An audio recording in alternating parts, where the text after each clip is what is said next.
எல்லாம் வல்ல விவேகந்த பெருமானுடைய திருவடிகளை நான் மனமொழிகளால் வணங்கிக் கொள்கின்றேன்.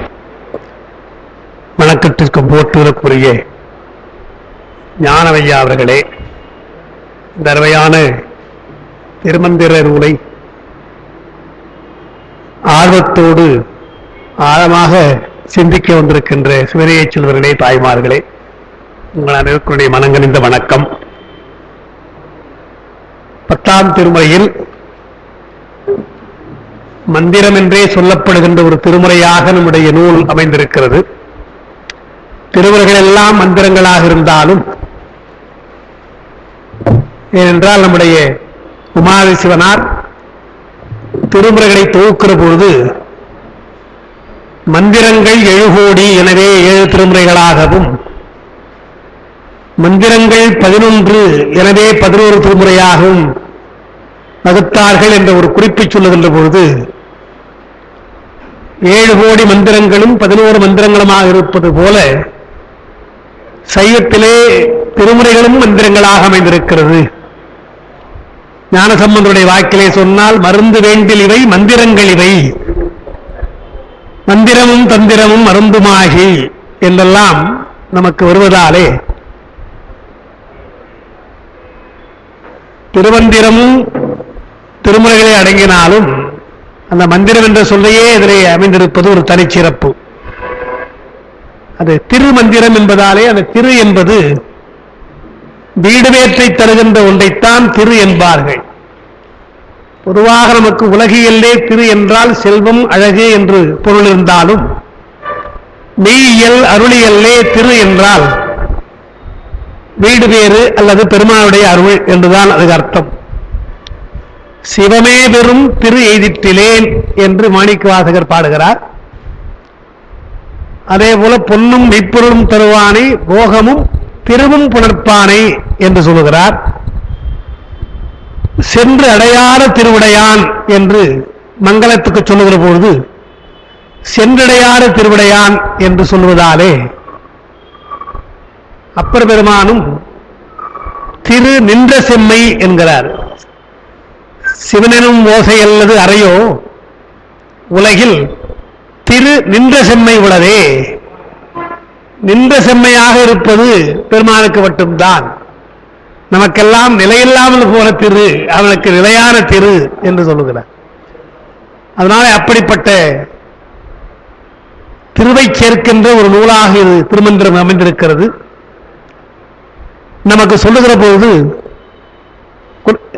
திருமுறையை அதை சொல்லி காட்டுகிறார். நமக்கு இருப்பது குருநெறி, அது திருநெறி, ஒரு நெறி, பெருநெறி என்று 4 சொல்லுகிறார். குருநெறி என்றால் குருவின் மூலமாக நாம் உபதேசம் பெற்று அடைகின்ற ஒன்று, எனவே அது குருநெறி. இப்போது சொன்னது போல வீடுவேற்றை தருவதாலே அது திருநெறி. ஒரு நெறி என்றால் ஒப்பற்ற நெறி என்று அர்த்தம். ஈடு இணையில்லாத ஒரு நெறியாக இருப்பது ஒப்பற்ற நெறி, அது பெருநெறியாக இருப்பது என்று திருமூலர் சொல்லியிருப்பதைத்தான் ஞானசம்பந்த பெருமானும் முதல் பதியத்திலே கடைசியாக சொல்லுகிற பொழுது, அருநெறிய மறை வல்ல முனியகன் பொய்கை அலர்மேய பெருநெறிய பிரமாபுரம் மேவிய பெம்மான் இவன் தன்னை ஒரு நெறிய மனம் வைத்து உணர் ஞான சம்பந்தன் உரை செய்து திருநெறிய தமிழ் வல்லவர் தொல்வினை தீர்தல் எளிதாமே என்று அது அப்படியே வழிமொழிவது போல முதல் பதியத்தில் அவர் பாடியிருக்கிறார். அப்படிப்பட்ட உயர்ந்த நூலைத்தான் நாம் இப்பொழுது பார்த்து வருகிறோம். இந்த அருமையான அந்த நூலுக்கு சிந்திப்பதற்கு நமக்கு திருவருளும் குருவருளும் கூட்டியிருக்கிறது. முதல் தந்திரத்தில் ஏறக்குறைய சிவபரத்துவம் நிறைவு நிலைக்கு நாம் வந்திருக்கிறோம். 90வது பாட்டு அன்றைக்கு 89 நினைக்கிறேன். சிவன் முதல் மூவரோடு 5 சிறந்த அவை முதல் 6 2 1 ஆகும். அவை முதல் விந்துவும் நாதமும் ஓங்க சபை முதல் சங்கரன் தந்தையர்தானே என்று பெருமானுடைய பல வகையான நிலைகளை சொல்லுகின்ற நூல் அந்த பாட்டு. அதைத்தான் நம்ம விளக்கமானி பார்த்தோம். உங்களுக்கு இருக்கிற நோட்ஸ் நீங்க 26ஆம் தேதி கொடுத்த நோட்ஸ் இருக்கும், 26 போட்டு தேதி. அதில் இப்ப நம்ம அன்றைக்கு கொஞ்சம் பார்த்தோம். 4ஆம் பக்கத்திலிருந்து பார்க்கணும். இப்போ 4, 5 நம்ம கொஞ்சம் சொன்னோம், அதிகமா சொல்ல ஒரு சொன்னோம். அதாவது பின்னாலே தொடர்ந்து இந்த பாட்டிலே வரும், இந்த பகுதியே வரும். அது தர்க்கத்திலும் சரி சைவ சித்தாந்தத்திலும் பொருளை பற்றி சொல்லுகிற பொழுது எந்த பொருளாயிருந்தாலும் அதற்கு 2 இயல்பு உண்டு என்று சொல்கிறார்கள். எதுவா இருந்தாலும் ஒன்று பொது இயல்பு, இன்னொன்று சிறப்பு இயல்பு. பொது இயல்பு என்பது வடமொழியில் தடத்த லட்சணம் என்று சொல்லப்படுவது. சிறப்பு இயல்பு என்பது சொரூப லட்சணம் சொல்லப்படும். இது எல்லாத்துக்கும் பொதுவானது. எல்லா பொருளுக்கும் பொது இயல்பு சிறப்பு இயல்பு என்று இருப்பதாலே பரம்பொருளுக்கும் அது உண்டு, பொது இயல்பு சிறப்பு இயல்பு உண்டு என்று பார்க்கும். அதை எப்படி பெரியவர்கள் சொல்லியிருக்கிறார் என்றால், உலகப் பொருளுடைய பொது இயல்பை நம்மாலே புரிந்து கொள்ள முடியும். ஆராய்ச்சி செய்தால் சிறப்பு இயல்பை கூட ஓரளவு புரிந்து கொள்ள முடியும். ஆனால் சிறப்பு இயல்பு என்பது அறிய வராத ஒரு பொருள் எது என்றால் அது பரம்பொருள் தான். பெருமான் அவனுடைய அல்லாலே பொது இயல்பினால நமக்கு ஏதாவது காட்டலாமே தவிர அவருடைய சிறப்பு இயல்பை இதுவரை அறிந்தவர்கள் யாரும் இல்லை. அது அவனுக்கே உரியது, அவன் மட்டுமே அதை அறிந்தது. எப்படி திருக்கழிச்சுப்படியார்ல கண்ணப்பனுடைய அன்பு எது போல என்றால் அது காலத்தியார் அறிவார், நமக்கு தெரியாதுன்றார். கண்ணப்பர் அன்பு எப்படி என்றால் அது காலத்தியார் தாம் அறிவார், நாம் அறியும் அன்பு அன்று அது ஒன்று. அதுபோல பெருமானுடைய சிறப்பு இயல்பு எது என்று கேட்டால் ஞானசம்பந்த பெருமான் எந்தையானவர் எவ்வகையார் போலோன்ட்டார். எப்படி அவருக்கு தெரியாது, அவரே அவனை அறிந்தவர்கள், தரத்த லட்சணத்தை நன்றாக பார்த்து அறிந்தவர்கள். அவர்களே சிறப்பு லட்சணம் சொல்ற பொழுது எந்தையானவர் எவ்வகையார் போலோன். மாணிக்க வாசகர் கேட்டறியோம் உன்னை கண்டறிவாரை, உன்னை முழுமையாக கண்ட உன்னுடைய சொரூப லட்சணத்தை அறிந்தவர்கள் யாரும் இல்லை, கேட்டறியோ உன்னை கண்டறிவாரை என்று இப்படியெல்லாம் நமக்கு நிறைய திருமுறைகளில் சிறப்பு இலக்கணம் சொல்ற பொழுது அவன் அறிய முடியாதவன் என்றுதான் வருது. அதாவது திருவம்பாய் கூட அந்த பெண்கள் பாடுவது போல மாலறியா நான்மகனும் காணாமலையினை நாம் போல் அறிவோம் என்றுள்ள பொக்கங்களே பேசும். நம்மை போல இருக்கும் அறிய முடியுமா என்ற மாலும் அயருமே காண முடியாத மலையாக இருக்கிறது. எப்போது தடத்து லட்சணத்திலேயே இல்லையா, ஏன்னா ஜோதியா தோன்றான். சொல் லட்சணம் இல்லாம தடத்து லட்சணமா தோன்றுகிற போது மாலும் அயனும் அறிய முடியாத மலையாக இருக்கிறான். இந்த ஆதியும் அந்தமும் இல்லா அரும்பெரும் சோதி என்று சொல்வதன் போது அந்த முதல் வரியே நமக்கு அடிப்படை தேடுகின்றதைத்தான் குறிப்பாக கொடுக்கிறார். ஆதியும் அந்தமும் இல்லாதவன் அரும்பெரும் சோதியாக இருக்கிறான் என்றால் ஆதியையும் அந்தத்தையும் தேடப் போனார்கள், பாதத்தையும் முடிவையும் தேடப் போனார்கள். ஆனால் தேடினால் எங்கே கிடைக்கும் என்றால் பாதாளம் ஏழின் கீழ் சொற்கழிவு பாதம் மலர்ந்த போதாறு புனை முடிவு எல்லா பொருள் முடிவு, எனவே அவர்களால் காண முடியவில்லை என்று. அதனால தடுத்த அச்சத்தை அவர்களால் காண முடியவில்லை என்றால் நாம் போல் அறிய முடியுமா என்றார். அதனால என்ன தெரியுது, பெருமானுடைய சொரூப லட்சணம் அறிய வராத ஒன்று. அவனை அறிந்தவர்கள் எல்லாம் தடுத்த லட்சணத்தைத்தான் அறிந்து கொள்கிறார்கள். அதை மூலமாகத்தான் பார்க்க முடியும் என்றால் வேத நெறிக்கும் நம்முடைய திருநெறிக்கும் 2 வேறுபாடு. இங்கேயே வேத நெறியில சொல்லுகிற பொழுது சொரூப லட்சணமாக இருக்கின்ற பெருமான் அவன் வாக்குக்கும் மனத்திற்கும் எட்டாதவன், அவ்வளவுதான் அவங்க சொல்லிட்டாங்க. வாக்கு மனாதீதன், அதுக்கு மேற்பட்ட அவன் அகப்படுவான்னு சொல்லல. அவன் எப்படி வாக்குக்கும் மனசுக்கும் எட்டாதவன், அப்படிப்பட்டவன் அவன் தான் பிரம்மம் என்று சொன்னான். நாம ஒரு வரி சேர்த்து சொல்றோம், வாக்கு மனாதீத கோச்சரன் என்று ஒரு வார்த்தையை சொல்றோம். வாக்கிற்கு மனத்திற்கு எட்டாதவன் ஆனால் அகப்படுவான். என்ன ஏன் வாக்கு மனம் என்று சொன்னால் மாணிக்க வாசகர் மாற்றம் மனம் கழி என்ற மறையோன், மாற்றம்னா சொல் என்ற அர்த்தம். மனம், வாக்கு மனம் கடந்த பெருமான் என்பது அவருடைய சொரூபட்சணத்தை சொல்றது. ஆனா அதே சமயத்தில் கோச்சரம் அகப்படுவான் என்று சொன்னால் அவருடைய தடுத்த லட்சணத்தை சொல்றது. தடுத்த லட்சணமாக இருக்கின்ற பொழுது அவன் அறிவான், அறியப்படுவான். எல்லாராலும் இல்லை, ஞானிகளாலே அவன் அறியப்படுவான், பக்குவிகளாலே அவன் அறியப்படுவான்.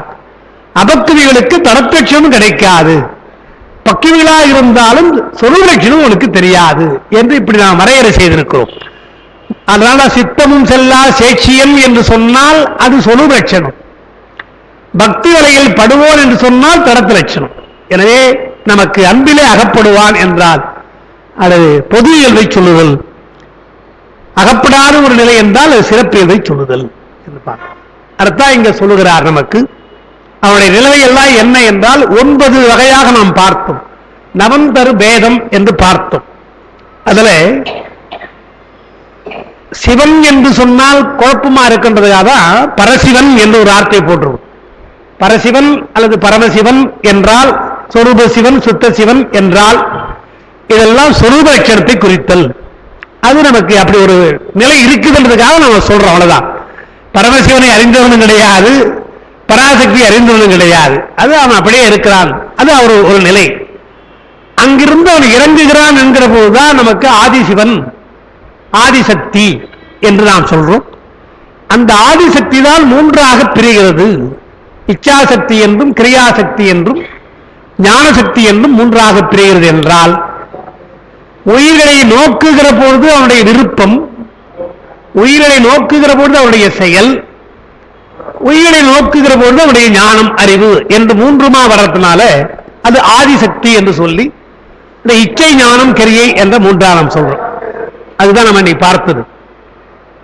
அது அந்த 1, 2, 3 போட்டிருப்பேன். 1 என்பது பராசக்தி, பராசிவன் சொரூப நிலை. 2வது சிவன் என்று போட்டு ஆதிசக்தின்னு போட்டிருப்பேன். இந்த சிவன் பக்கத்துல ஆதிசிவன் போட்டுக்கலாம், தப்பு கிடையாது. ஆதிசிவன், ஆதிசக்தி என்று போட்டுக்கலாம். அதை பிரிப்பில்லாமல் இருப்பது. அப்ப அந்த சக்தி என்ன? பராசக்தியிலே பல கூற்றிலே ஒரு கூறாக வருகின்ற சக்தி. அவருடைய அளவு கடந்த ஒரு சக்தியிலே ஒரு கூறு நமக்கு வருகிறது. அந்த ஆதிசக்தி தான் திரோதானம் என்ற மறைப்பு சக்தி, மறைப்பு சக்தியாக இருக்கிறது. அந்த மறைப்பு சக்தியை சொல்லுகிற போதுதான் நமக்கு 5 எழுத்துல நா என்ற ஒன்றை நாம சொல்றோம். அதாவது சி என்பது சிவம் என்று சொல்லிட்டு வா என்பதும் அருள்தான், நா என்பதும் அருள்தான், 2 சக்தி தான். ஆனால் வேறுபடுத்துவதற்காக நா என்பது திரோதான சக்தி, வா என்பது அருள் சக்தி என்று நாம சொல்றோம். அப்ப 5 எழுத்துல 3 எழுத்து பெருமானுக்கு உரியது என்று பார்க்கும். யா என்பது ஆன்மாவுக்கு உரியதுன்னு பார்க்கும். இப்ப ஆன்மாவுக்கு உரியதா இருப்பது மா ஒண்ணுதான், ஆணவம் தான், மலம் தான். அங்க ஒரு கேள்வி கேட்பாங்க, ஆணவம் கண்மம் மாயை என்று 3 இருக்கு இல்லையா? 3ல 5 எழுத்துல மாதான சொல்றீங்க, மலம் தான் சொல்றீங்க, கண்ணும் மாயை எங்க இருக்குது என்று ஒரு கேள்வி வருது. சி என்பது சிவம், வா என்பது அருள், நா என்பது திரோதானம் மறைப்புன்னு சொல்லியாச்சு, அதுவும் பெருமாளுடைய சொல்லியாச்சு. யா ஆன்மா என்றால் மாமலம். அப்ப ஆணவம் உயிருக்குரியது. அந்த ஆணவத்தினாலே உயிருக்குள்ள கண்ணும் மாயை எங்க போச்சு என்ற ஒரு கேள்வி வருது. நீங்க நல்லா தெரிந்து கொள்ளணும், மா என்ற மலம் இருப்பதால் தான் நமக்கு கண்ணும் வருகிறது. இல்லைன்னா கண்ணும் வர வேண்டிய அவசியம் கிடையாது. இயல்பாகவே நமக்கு குற்றம் இருப்பதால் தான் நாம் செய்கின்ற செயலெல்லாம் தப்பா போகுது. அல்லது செய்ய வேண்டும் என்ற ஆசை, பேசாம இருக்கலாம் இருக்க மாட்டேன்றாங்க. குழந்தைய பேசாம சொன்னா இருக்குதா? இருக்காது. அதே மாதிரி நாமும் பரபரக்க வேண்டாம் குருஞான சம்பந்தம் சொல்றது போல எல்லாவற்றுக்கும் ஒரு பரபரப்பு இருக்குதுன்னா அந்த ஆணவம் ஒரு காலம். அப்ப கர்மத்திற்கு நாம் ஈடுபடுகிறோம், கர்மத்தில் ஒரு செயலை ஈடுபடுகிறோம். அந்த செயலை ஈடுபடுகிற பொழுது பெருமாள் என்ன செய்கிறார்? இந்த செயலை நீக்கணும். கர்மத்தை நீக்க வேண்டும் என்றால் ஆணவத்தை நீக்கிறதா முடியும். அது இருக்கிறவங்க செய்துதான் இருப்பாங்க. அப்ப எதை செய்யலாம் என்கிற பொழுது அந்த ஆணவத்தை நீக்குவதற்காகத்தான் பெருமான் மாயை தருகிறான். இந்த உலகத்தை அவன் தோற்றுவிப்பதற்கு என்ன காலம் என்றால் உயிர்களுடைய இயற்கையான குற்றமா இருக்கின்ற ஆணவத்தை நீக்குவதற்காகத்தான் மாயை தருகிறார்.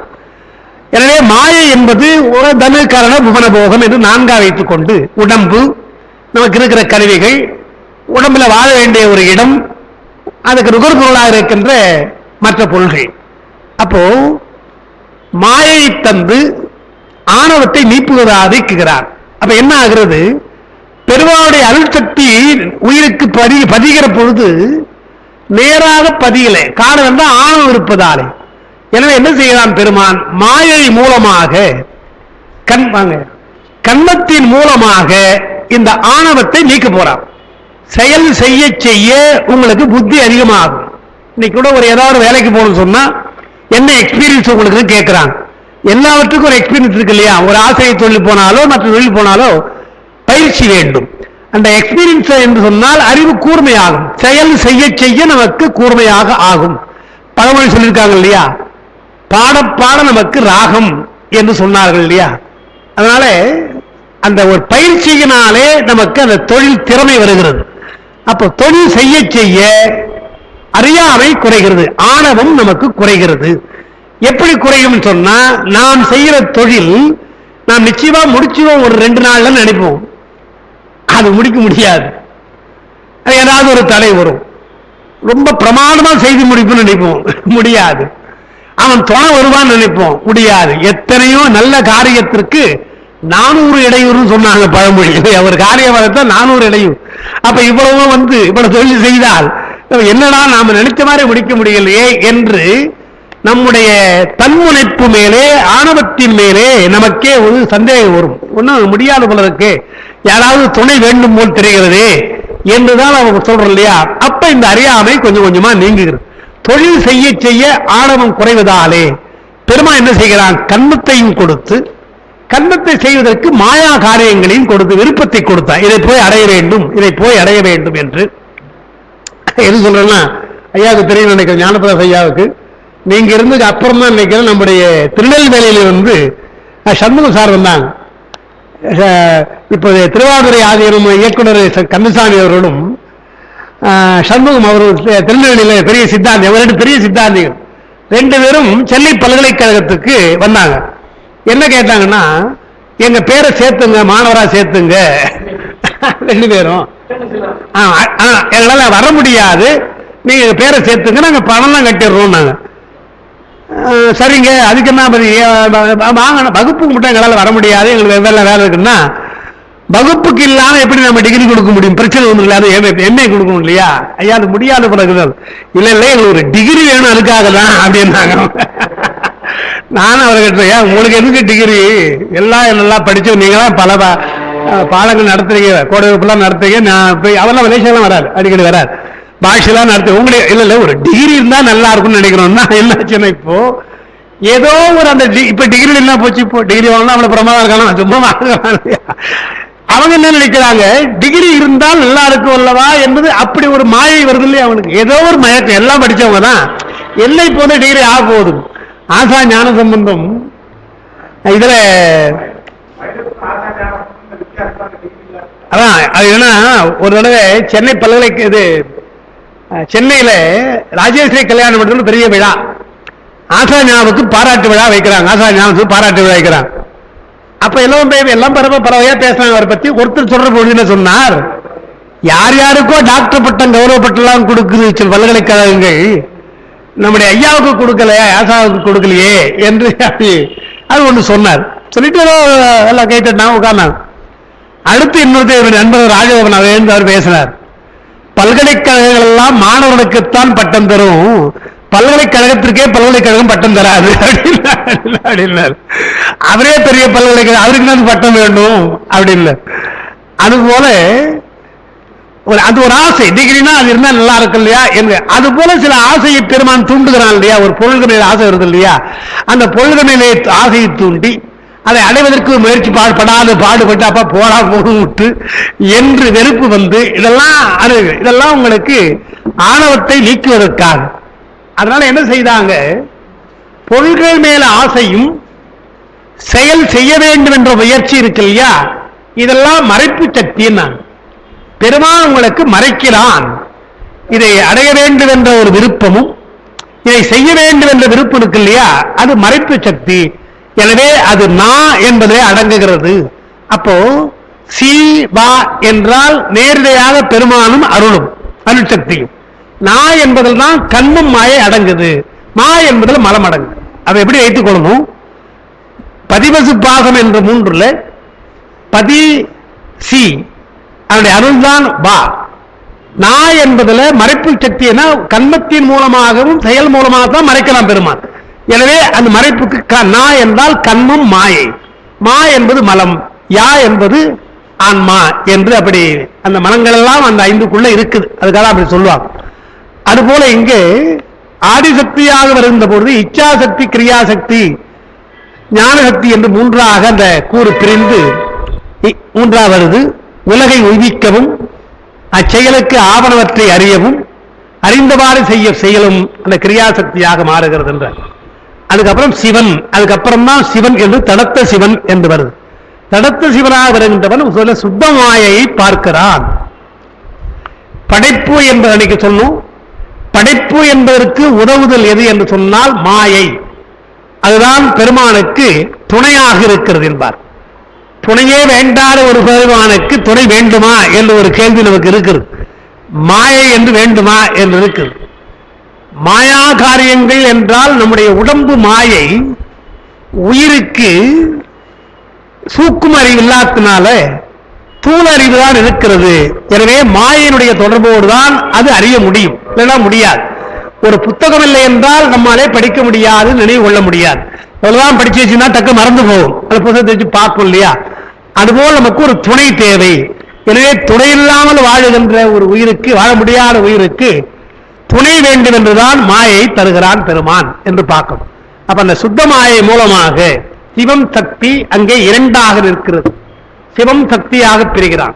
அன்னைக்கு சொன்னேன், பரசிவன் பராசக்தி ஒரு நிலை, ஆதிசிவன் ஆதிசக்தி ஒரு நிலை. அந்த ஆதிசக்தியே இச்சாசக்தி, கிரியாசக்தி, ஞானசக்தி என்று மூணு. அதோட அது முடியுது. ஐந்தாம் மொழி பஞ்சசக்தி. இனிமேற்பட்டு நம்ம உலகில நோக்குகிற பொழுது, சுத்தமாயிருந்து நோங்குகிற பொழுது சிவன் சக்தி என்று பிரியுது இல்லையா? இந்த சிவன் சக்தி என்பதைத்தான் சிவதத்துவம் என்று நம்ம படிக்க போறோம். சிவதத்துவம் என்று படித்து நாதம் பிந்து என்றெல்லாம் படிக்க போறோம். அதான் இங்க சொல்றாரு. முதல்ல சிவம் சக்தி என இரண்டாய் இருக்கிறது என்றால் பொதுவான நிலையாக இப்பொழுது பொதுவாக அந்த அருணுமாக தானுமாக நிற்கிறார். இருக்கிற பொழுது ஞானசக்தி மாத்திரத்தால் பொதுவாக நோக்கி கிரியாசக்தியை பொதுவாக அதன் செலுத்துவான். இங்கிருந்து அவனுடைய அருள்தான் வருகிறது. நீங்க பார்க்கணும், அந்த ஆதிசிவன் என்பதற்கு பின்னால் வர சிவன் இருக்கு இல்லையா? ஆதிசிவன், ஆதிசிவன் அப்படியே விட்டு பிராக்கெட் பண்ணி வைத்துக்கலாம். அவர் சிவன் சிவமாகத்தான் இருக்கிறார். இனி அவர் நேரா வரப்போறது கிடையாது. இனிமேற்பட்டெல்லாம் உயிர்களுக்கு உதவுவதெல்லாம் அருள்தான். ஏன்னா நேரடியாக பெருமான் உதவ மாட்டான் நமக்கு தெரியும். அதாவது ஒரு பொருள் நமக்கு நேராக உதவார். எந்த பொருளாக இருந்தாலும் அவனுடைய ஆற்றல் தான் உதவும் என்று பார்க்கிறோம். அதனால பெருமான் நேரடியாக உதவாமல் அவருடைய அருளால் உதவுகிறான். எனவேதான் திருமுறைகள் எல்லாம் சொன்ன பொழுது அவனுடைய திருவடி திருவடி என்றுதான் சொல்லும். திருவடி என்று சொன்னால் திரு அருள் என்றுதான் அதுக்கு அர்த்தம். அப்போ சிவன் பிரியாமல் இருக்கின்ற அந்த சக்தியோடு இருக்கிறவன் இப்ப பிரிகிறான் என்கிற பொழுது சிவம் சக்தியாக அந்த சக்தியினிடத்து சக்தி மூலமாக பொதுவாக பார்க்கிறான். என்ன சக்தி? கிரியாசக்தி. கிரியாசக்தி மூலமாக பொதுவாக அதன் செலுத்துகிறான். இப்ப இந்த நிலை சக்திக்கே உரியது. அந்த நோட்ஸ் எதிர்ப்ப இந்த நிலை சக்திக்கே உரியது. அதனால் இது சக்தி என்றே கூறப்படும். இது இச்சக்தி முன் சொன்ன ஆதிசக்தி அன்று. உன்னே சொன்ன ஆதிசக்தி வேறு, இது வேறு. இது மாயையோடு கலந்து கிரியாசக்தியிலே வருவது. பொதுவாக இறைவனுக்குள்ள இச்சை ஞானம் கிரியை என்பது வேறு, மாயாசக்தியிலே வருவது என்பது வேறு. எது போல என்பதற்கு நம்ம ஒரு உதாரணம் சொல்லணும். சொன்னா இப்ப நான் இந்த நோட்ஸ் உங்களுக்கு எழுதியிருக்கிறேன். நான் தானாக இருந்து யோசிக்கிறேன். அப்பாவுடைய புத்தகம் எனக்கு துணையா இருக்குது, பார்க்கிறேன். உங்களுக்கு என்ன எப்படி எழுத முடியுமோ எழுதுகிறேன். இப்ப எழுதுகிற பொழுது உன்னை சிந்தித்த சிந்திப்பு வேறு, அது வேறு ஆற்றல். எழுதுகின்ற ஆற்றல் என்பது வேறு. அப்போ சிந்திக்கின்ற ஆற்றல் ஞானசக்தியாக இருந்தால் எழுதுகின்ற ஆற்றல் கிரியாசக்தியா இருக்குது. அதுபோல பெருமான் உயிர்களுக்கு பொதுவாக உதவ வேண்டும் என்று நினைப்பது ஞானசக்தி.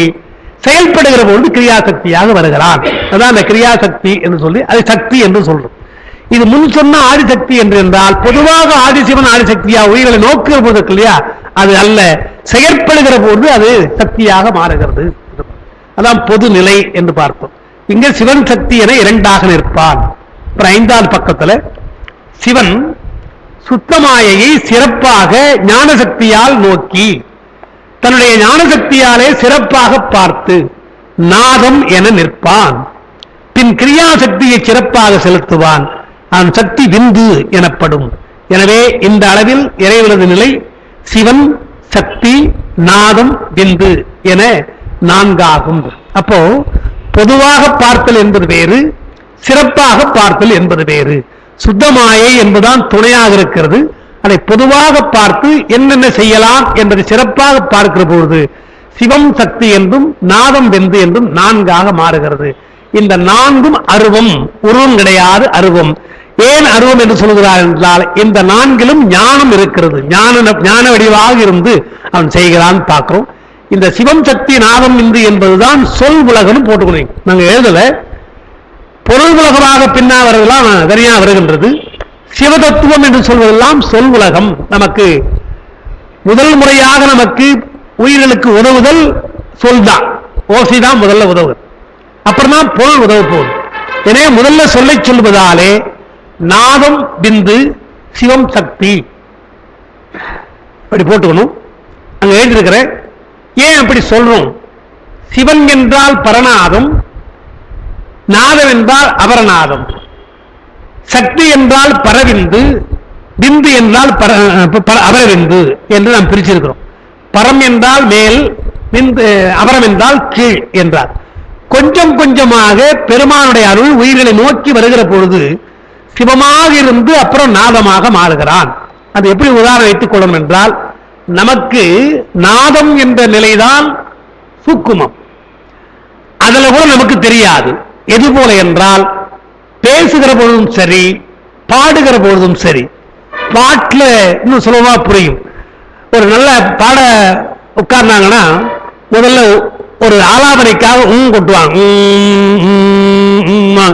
அவர் என்ன ராகம் பாட போறாரு என்னன்னு தெரியாது, கூட்டிட்டு இருக்காரு அவ்வளவுதான் இல்லையா. அந்த கூட்டுவதற்கு முன்னால ஒரு ஸ்டேஜ் ஒன்று உண்டு, அதுதான் சூக்குமை வாக்குன்றார். நாதமாக இருப்பது அது.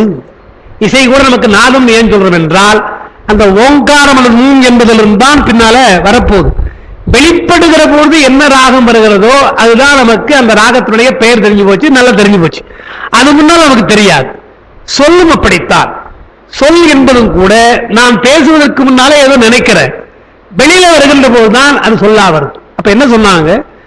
செயற்படாமல் இருக்கின்ற பொழுது அது நாதம் என்றும், செயற்பட தொடங்கினால் விந்து என்றும் பெயர், வேற ஒன்றும் கிடையாது. அப்போ அதற்கு மேற்பட்டு சிவம், அதற்கு மேற்பட்டு விந்து, அதற்கு மேற்பட்டு சிவம் என்றார். அப்போ சிவம் இதைக்கூட்டு நாதம் போட்டுக்கணும், சக்தி இதைக்கூட்டு விந்து என்று போட்டுக்கணும். சிவத்தை அபரநாதம் என்றும் நாதத்தை பரநாதம் என்று சொல்லி, சக்தியை விந்து பரவிந்து என்றும் விந்துவை அபரவிந்து என்றும் சொல்லி கீழே இறங்குது. கொஞ்சம் கொஞ்சமாக நமக்கு புரிவதற்காக இறங்குதுவாங்க. சைவ சித்தாந்தத்தில் வாக்கு என்றால் 4 வகை வாக்குன்னு சொல்லியிருக்காங்க. 4 வகை வாக்குல சூக்குமை தான் நமக்கு நாதம், சூக்குமை வாக்கு அல்லது நாதம்னு சொல்லுவாங்க. அதற்கு மேற்பட்டு பசியந்தி என்ற ஒன்று, அதுக்கப்புறம் மத்திமை என்று ஒன்று, அதுக்கப்புறம் வைகிரி என்று ஒன்று. அந்த 4ஆக சொல்றது. இந்த கழுத்து வரையில் நமக்கு வரும், அது வரையில் நமக்கு ஒளி என்ன வடிவம் தெரியாது, வெளியில வருகின்ற போதுதான் என்ன வடிவம் என்று தெரியும். நாம கூட என்ன ஆரம்பிக்கிறோம், பேசுகிற பொழுது 2 வகையா சொல்லுவோம். என்னவோ நம்ம சொல்லக்கூடாதுன்னு நினைச்சோம், வாய் வந்துடுச்சுப்பா அப்படின்னு இல்லையா, அது சொல்லிருக்க கூடாது, என்னவோ வாய் தோறி வந்துடுச்சுன்றோம் இல்லையா. அப்ப இவ்வளவு தூரம் மேகமா புஷ் பண்ணது இங்க வந்தது நம்ம அறியாம வந்துடுது. நல்ல வேலைப்பா, இது வந்ததுப்பா, நிறுத்திட்டோம்பா அப்படின்ற இல்லையா. அப்ப இல்லையா, இதுவரை திட்டம் வந்தான், அப்புறம் நல்ல வேலை நிறுத்திட்டோம் என்று சொல்றோம் இல்லையா நாம். அப்போ கொஞ்சம் கொஞ்சமாக உருப்பெற்று கழுத்து வரையில் வந்து நாக்கு பல் இழையெல்லாம் வந்து வெவ்வேறு எழுத்தொலியாக வெளியே வருகின்றது என்று பார்க்கிறோம் இல்லையா. அப்ப நாதம் என்றும் பரநாதம் என்றும் சொல்ற பொழுது சூக்குமை வாக்காக இருக்கிற பொழுது நாதம், இன்னும் கொஞ்சம் அதுக்கு மேற்பட்டு போனால் பரநாதம், வெளிப்படுகிற பொழுது விந்தாக இருக்கிறது என்கிறார்கள். இந்த 4 வகை வாக்குக்கு நமக்கு உதாரணம் சொல்லியிருக்கிறாங்க. நாதம் என்பது சூக்குமை வாக்கு. பசியந்தி என்று சொன்னால் மயில் முட்டை போலன்னு உதாரணம் சொல்லியிருக்கிறாங்க. மயில் முட்டை போல என்றால் அந்த மயிலுடைய முட்டை போட்டுதுன்னா அந்த முட்டையை உடைச்சோம்னா அந்த மயிலுக்கு என்னென்ன தோகையினுடைய வண்ணங்கள் இருக்கிறதோ அவ்வளவு கலந்துருக்குமா, மொத்தம் கலந்து பார்த்தா தெரியும். அதாவது என்ன கலரும் தெரியாது, மொத்தமாக இருக்கும். பின்னால் அது வளர்ந்து வருகின்ற பொழுது அதனுடைய வண்ணங்கள் தான் தெரியுது இல்லையா. அதுபோல தமிழ்ல வண்ணம் என்றால் எழுத்து அர்த்தம், வடமொழியில வண்ணம்னா எழுத்து, இது வண்ணம். அழகான கலரா மயில் முட்டை வரும், மயில் தோகை வரும். அதுபோல நமக்கு வெவ்வேறு வண்ணங்களாக வெவ்வேறு எழுத்துக்களாக வருவதற்காக அது பசந்தியாக இருக்கிறது. கழுத்திலே வருகிற பொழுது மத்தியமை வாக்காக இருக்கிறது. இதுவரையில வந்தா உங்களுக்கே தெரியும் நாம் என்ன சொல்ல போறோம் தெரிஞ்சிட்டோம். அதுக்கப்புறம் சொல்ல போறோம். இங்க சொல்ல போறது நம்ம கட்டுப்படுத்துறோம். இதை சொல்லலாமா வேண்டாமா என்று நினைக்கிறோம். சில சமயம் மீறி போய் வந்துடுது, சில சமயம் கட்டுப்படுத்துகிறோம், அப்ப வெளிப்படுகிறோம். வெளிப்பட்டு போச்சுன்னா அவ்வளவுதான். நீங்க அதை சொன்னாலும் சரி, நல்ல வார்த்தையா இருந்தாலும் கெட்ட வார்த்தையா இருந்தாலும் அவ்வளவுதான். அதை நீங்க திரும்பி பெற முடியாது என்று 4 வாக்கா சொல்றாங்க. இதற்கெல்லாம் ஞானம் மிக முக்கியம். ஒரு சொல்லை சொல்ல வேண்டும் என்றால் அதற்கு செயல் இருக்குது, செயலை காட்டிலும் ஞானம் மிக முக்கியமானதுனாலே இதை அருவமாக வைத்து பெருமானுடைய ஞானத்தினாலே உயிர்களுக்கு தருகின்ற முதல் கருவி எது என்றால் சொல். முதல் கருவி சொல். அதான் பரமபந்தம் என்று சொல்லுவாங்க. அன்னைக்கு சொன்ன நான் உங்களுக்கு, உயிர் என்று சொன்னால் முதல்ல கட்டு பரமபந்தம், முதல் கட்டு அதுதான். நம்ம கட்டுவது ஓசைதான் முதல்ல கட்டுகிறது. அதுதான் சொன்னேன். மாதா வயிற்றிலே இருக்கின்ற கருவிலே இருக்கின்ற குழந்தைக்கு இதய ஓசை கேட்கிறது அல்லவா, அதான் ஓசை. பிறந்த உடனே அந்த ஓசை கேட்காமல் போகிறது. எனவே ஓசைகளுக்கு இப்ப உண்டாக்குறோம், நல்லதான ஆற்றோம் இல்லையா. எனவே அந்த ஓசைக்கு வந்ததாலே ஓசையாலே நமக்கு முதல்ல கட்டுப்பாடு. குழந்தை எதுக்கு கட்டுப்படுது என்றால் ஓசைக்கு கட்டுப்படுது என்றால் உயிருக்கு எது முதல் கட்டுப்பாடு? ஓசைதான் கட்டுப்பாடு. அதனால்தான் ஓசையோடு பிறந்து ஓசையோடு போறபோது சும்மா போறது இல்லையா.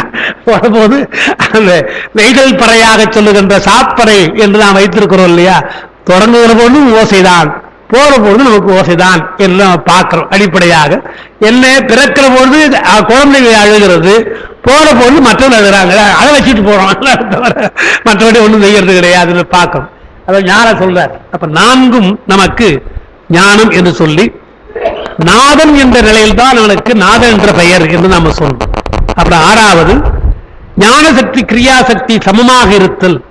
சமமாக இருக்கின்றதுதான் சதாசிவன் என்பது, அது அருவுருவ நிலை என்று. ஞானமும் கிரியும் சரியா இருக்கிறது. 7வது மகேஸ்வரன். மகேஸ்வரத்தில் கிரியாசக்தி அதிகமாக இருக்கும், ஞான சக்தி குறைவாக இருக்கும். அடுத்து வித்யேஸ்வரன்ல ஞான சக்தி அதிகமாக இருக்கும், கிரியாசக்தி குறைவாக இருக்கும் என்று பெருமான் இப்படி வகையாக 5 வகையாக நமக்கு வருகிறார் என்றால் அவருடைய ஞானமும் அவருடைய கிரியுமாக எப்படி உயிர்களுக்கு உதவ வருகின்றான் என்பதற்கு இது முதல் படியாக அவர் சொல்லுகிறார். இதுக்கு நான் சொல்ற விளக்கம், ஐயா அன்னைக்கு ஒரு விளக்கத்தை கொடுத்தாங்க சாரு, ஜெயேந்திரன் சொன்னார்னு சொல்லி என்னுடைய மாணவர் அவரு ஒரு அழகா சொன்னாரு, அதையும் நினைவுபடுத்துறாங்க.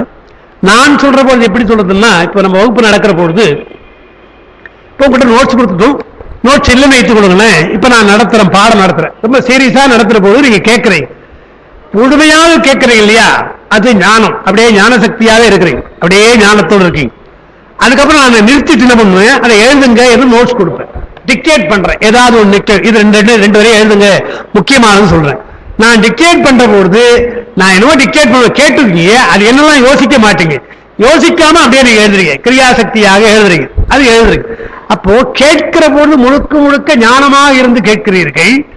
நான் ஏதாவது டிக்டேட் பண்ணோம்னா அதை எழுதுகிற பொழுது கிரியை, உங்களுக்கு ஒரு செயல் தான், ஞானம் அதிகமா செயல் தான், கிரியை வருகின்றது. அதற்கு பின்னால வீட்டுல போய் நீங்க பாக்குறீங்க, அவசரமா நோட்ஸ் பாக்குற பொழுதுதான் ஞான சக்தி தான் பாக்குறீங்க இல்லையா, ஞான சக்தி பாக்குறீங்க.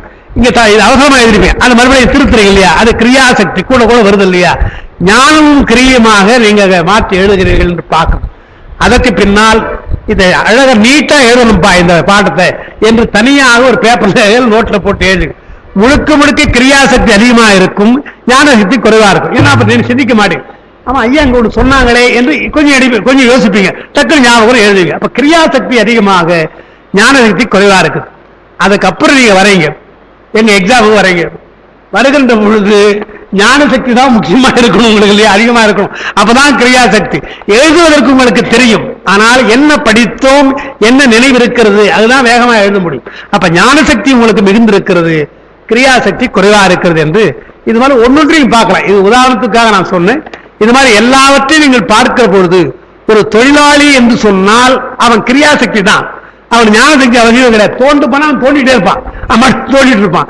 ஆனா அதுக்கு மேற்பார்வை பார்க்கணும் தான் கூட இருந்துட்டே இப்படி சொன்னாவே என்று அவனுடைய அறிவாற்றினாலும் சொல்லுவான். அதனால அறிவும் ஆற்றலுமாக செயலுமாக மிக்கும் வரலாம், குறைந்தும் வரலாம், சமமாக நமக்கு வரலாம் என்றுதான் சொன்னார். அதுபோல பெருமான் செய்கிற பொழுது சிவமாக இருக்கின்ற பொழுது நாதமாக இருக்கின்ற வடிவமாக இருப்பது ஞான சக்தி, சக்தியாக இருக்கிற பொழுது அது அவனுக்கு கிரியாசக்தி, ஞானமும் கிரியமாக இருந்தால் அது சதாசிவம், அதுதான் அருளல் என்ற நிலை.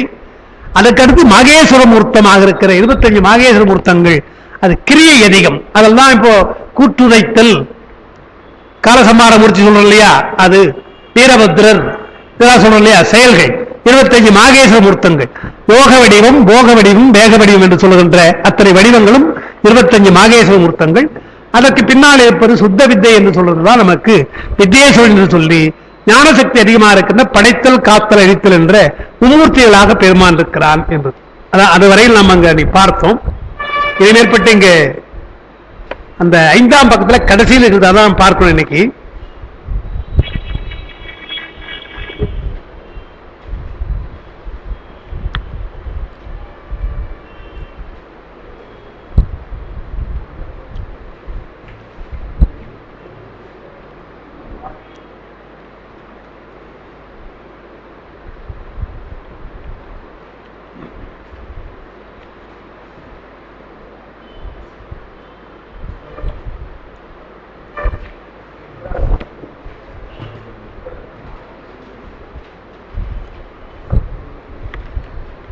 ஐந்தாம் பக்கத்துல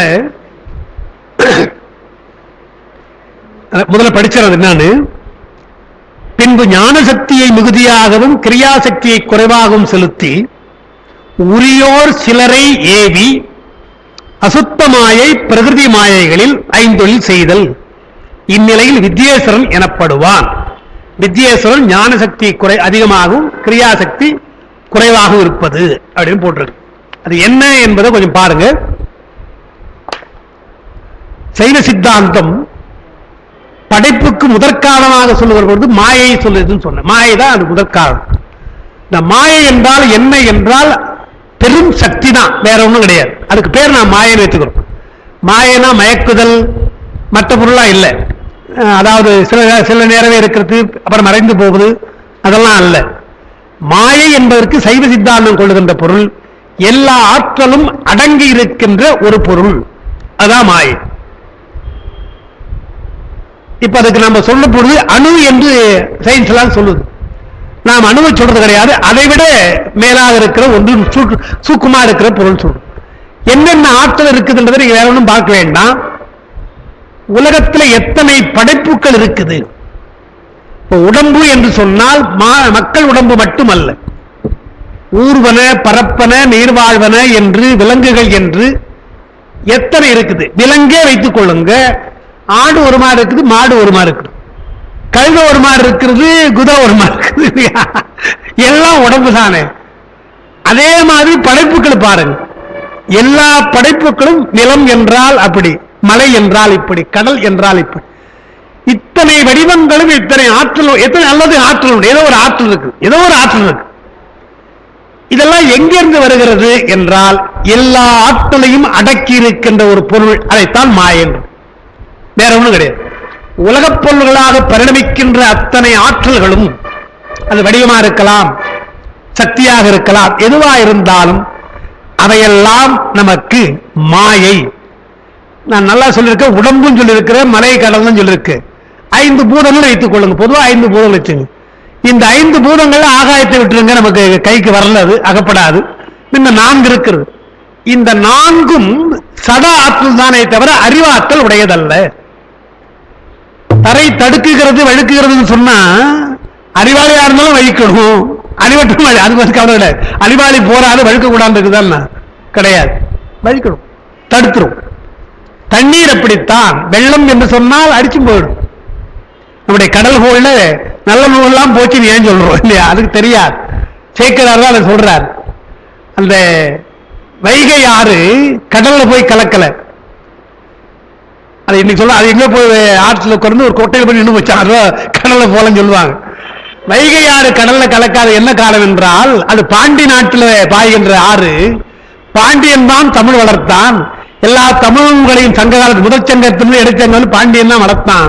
பாண்டியன் வளர்த்த தமிழ் நூல்களை எல்லாம் இந்த கடல் கொண்டதல்லவா, எனவே அதுங்களை போய் நான் சேர மாட்டேன்னு கடல் கொண்டு தமிழ் நூல்களை எல்லாம் கொண்ட கடல் அல்லவா, எனவே அது கூட போய் எனக்கு ஒத்துறவு வேண்டாம் என்று வைகை சேராமல் போயிட்டு சேக்கிரார் பாடுறார்.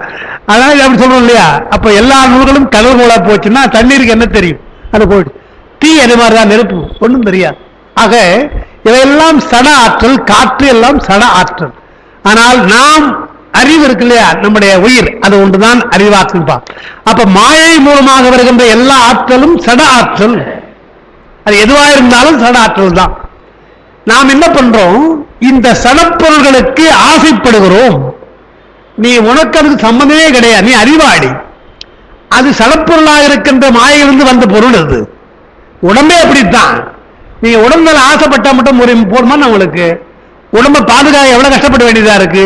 அவள் பாதுகாத்தாலும் இருக்குதா, மாறாம இருக்குதா, இல்ல போகாம இருக்குதா, இல்லையே. என்றால் நீ வேறுதான், அந்த மாயை வேறுதான். இது நமக்கு தெரியணும். சடப்பொருள்கள் எல்லாம் மாயை. பெருமாள் என்ன செய்தான், அதனால ரெண்டு வகையா வைத்தான். நீ இந்த பொருள்களாலே என்னை அர்ச்சிக்கலாம், இந்த சடப்பொருளாலே அர்ச்சிக்கலாம், அல்லது அதற்கு முன்ன ஒண்ணு சுத்தமாயை. இப்ப நான் சொல்றது அசுத்தமாயை. இந்த பொருள்கள் எல்லாம் அசுத்தமாயை, இந்த பொருள்களாலே அர்ச்சிக்கலாம், அல்லது சுத்தமாயை சொல்லாலே அர்ச்சிக்கலாம். இப்ப ரெண்டுல நாம மாயை தான் அறிஞ்சிக்க முடியும். நம்முடைய உடம்பை வச்சுக்கொண்டு தான் பெருமானை வணங்க முடியும். தலையேறி வணங்காயின்னு பாடினார், உடம்பு தான் வச்சு கொள்ள முடியும். நம்மால உடம்புக்கு மேற்பட்டு துணையாக இருப்பதுக்கு தான் பூக்கெல்லாம் வச்சுக்கிறோம் இல்லையா. அபிஷேகத்துக்கு தண்ணீர் வைத்துக் கொள்றோம், அது பஞ்சபூதத்தில் ஒன்று. பூஜையில பஞ்சபூதம் வருது இல்லையா நமக்கு. வாசனை பொருளெல்லாம் நிலத்துக்கு சம்பந்த பிரதிதி சம்பந்தப்பட்டது. விளக்கேற்றுகிறோம், அதெல்லாம் ஒளி சம்பந்தப்பட்டது. கபரி வீசுகிறோம் பெருமானுக்கு என்றால் காற்று சம்பந்தப்பட்டது. ஆகாயம் என்றால் ஒலி, மணி அடிக்கிறோம், எல்லாம் பஞ்சபூத கலப்பு தான் பூஜை. நீ எப்படி பண்ணாலும் அவையெல்லாம் சடப்பொருள்தான், அசுத்தமாய பிரகிருதிமாயிருந்த ஒரு பொருள்தான். எனவே என்ன செய்தார்கள், பெருமான் சுத்தமாயே கடந்திருக்கிறான்பா, அதையே கடந்திருக்காம, அவனே தொடர்பு கிடையாது. சுத்தமாயே கடந்திருக்கிற பெருமானுக்கு இந்த பிரகிருதி மாயை மூலமாக நீ பூஜை பண்ணலாமா, இல்லையா, பண்ணக்கூடாது. அப்ப என்ன செய்தார்கள், நீ பொருளை எடுத்துக்கோ, எந்த பொருளை எடுத்துக்கொண்டாலும் மந்திரத்தினாலே சுத்தம் பண்ணு. ஏன்னா அது சொல் சுத்தமாய் வந்துடுச்சு. இப்ப நீ இருப்பதெல்லாம் பிரகிருதி மாயை. ஒரு காலத்துல பண்ற, ஒரு குறிப்பிட்ட காலத்துல இடத்துல பண்றேன்னா காலம் என்றால் உனக்கு அசுத்தமாய்.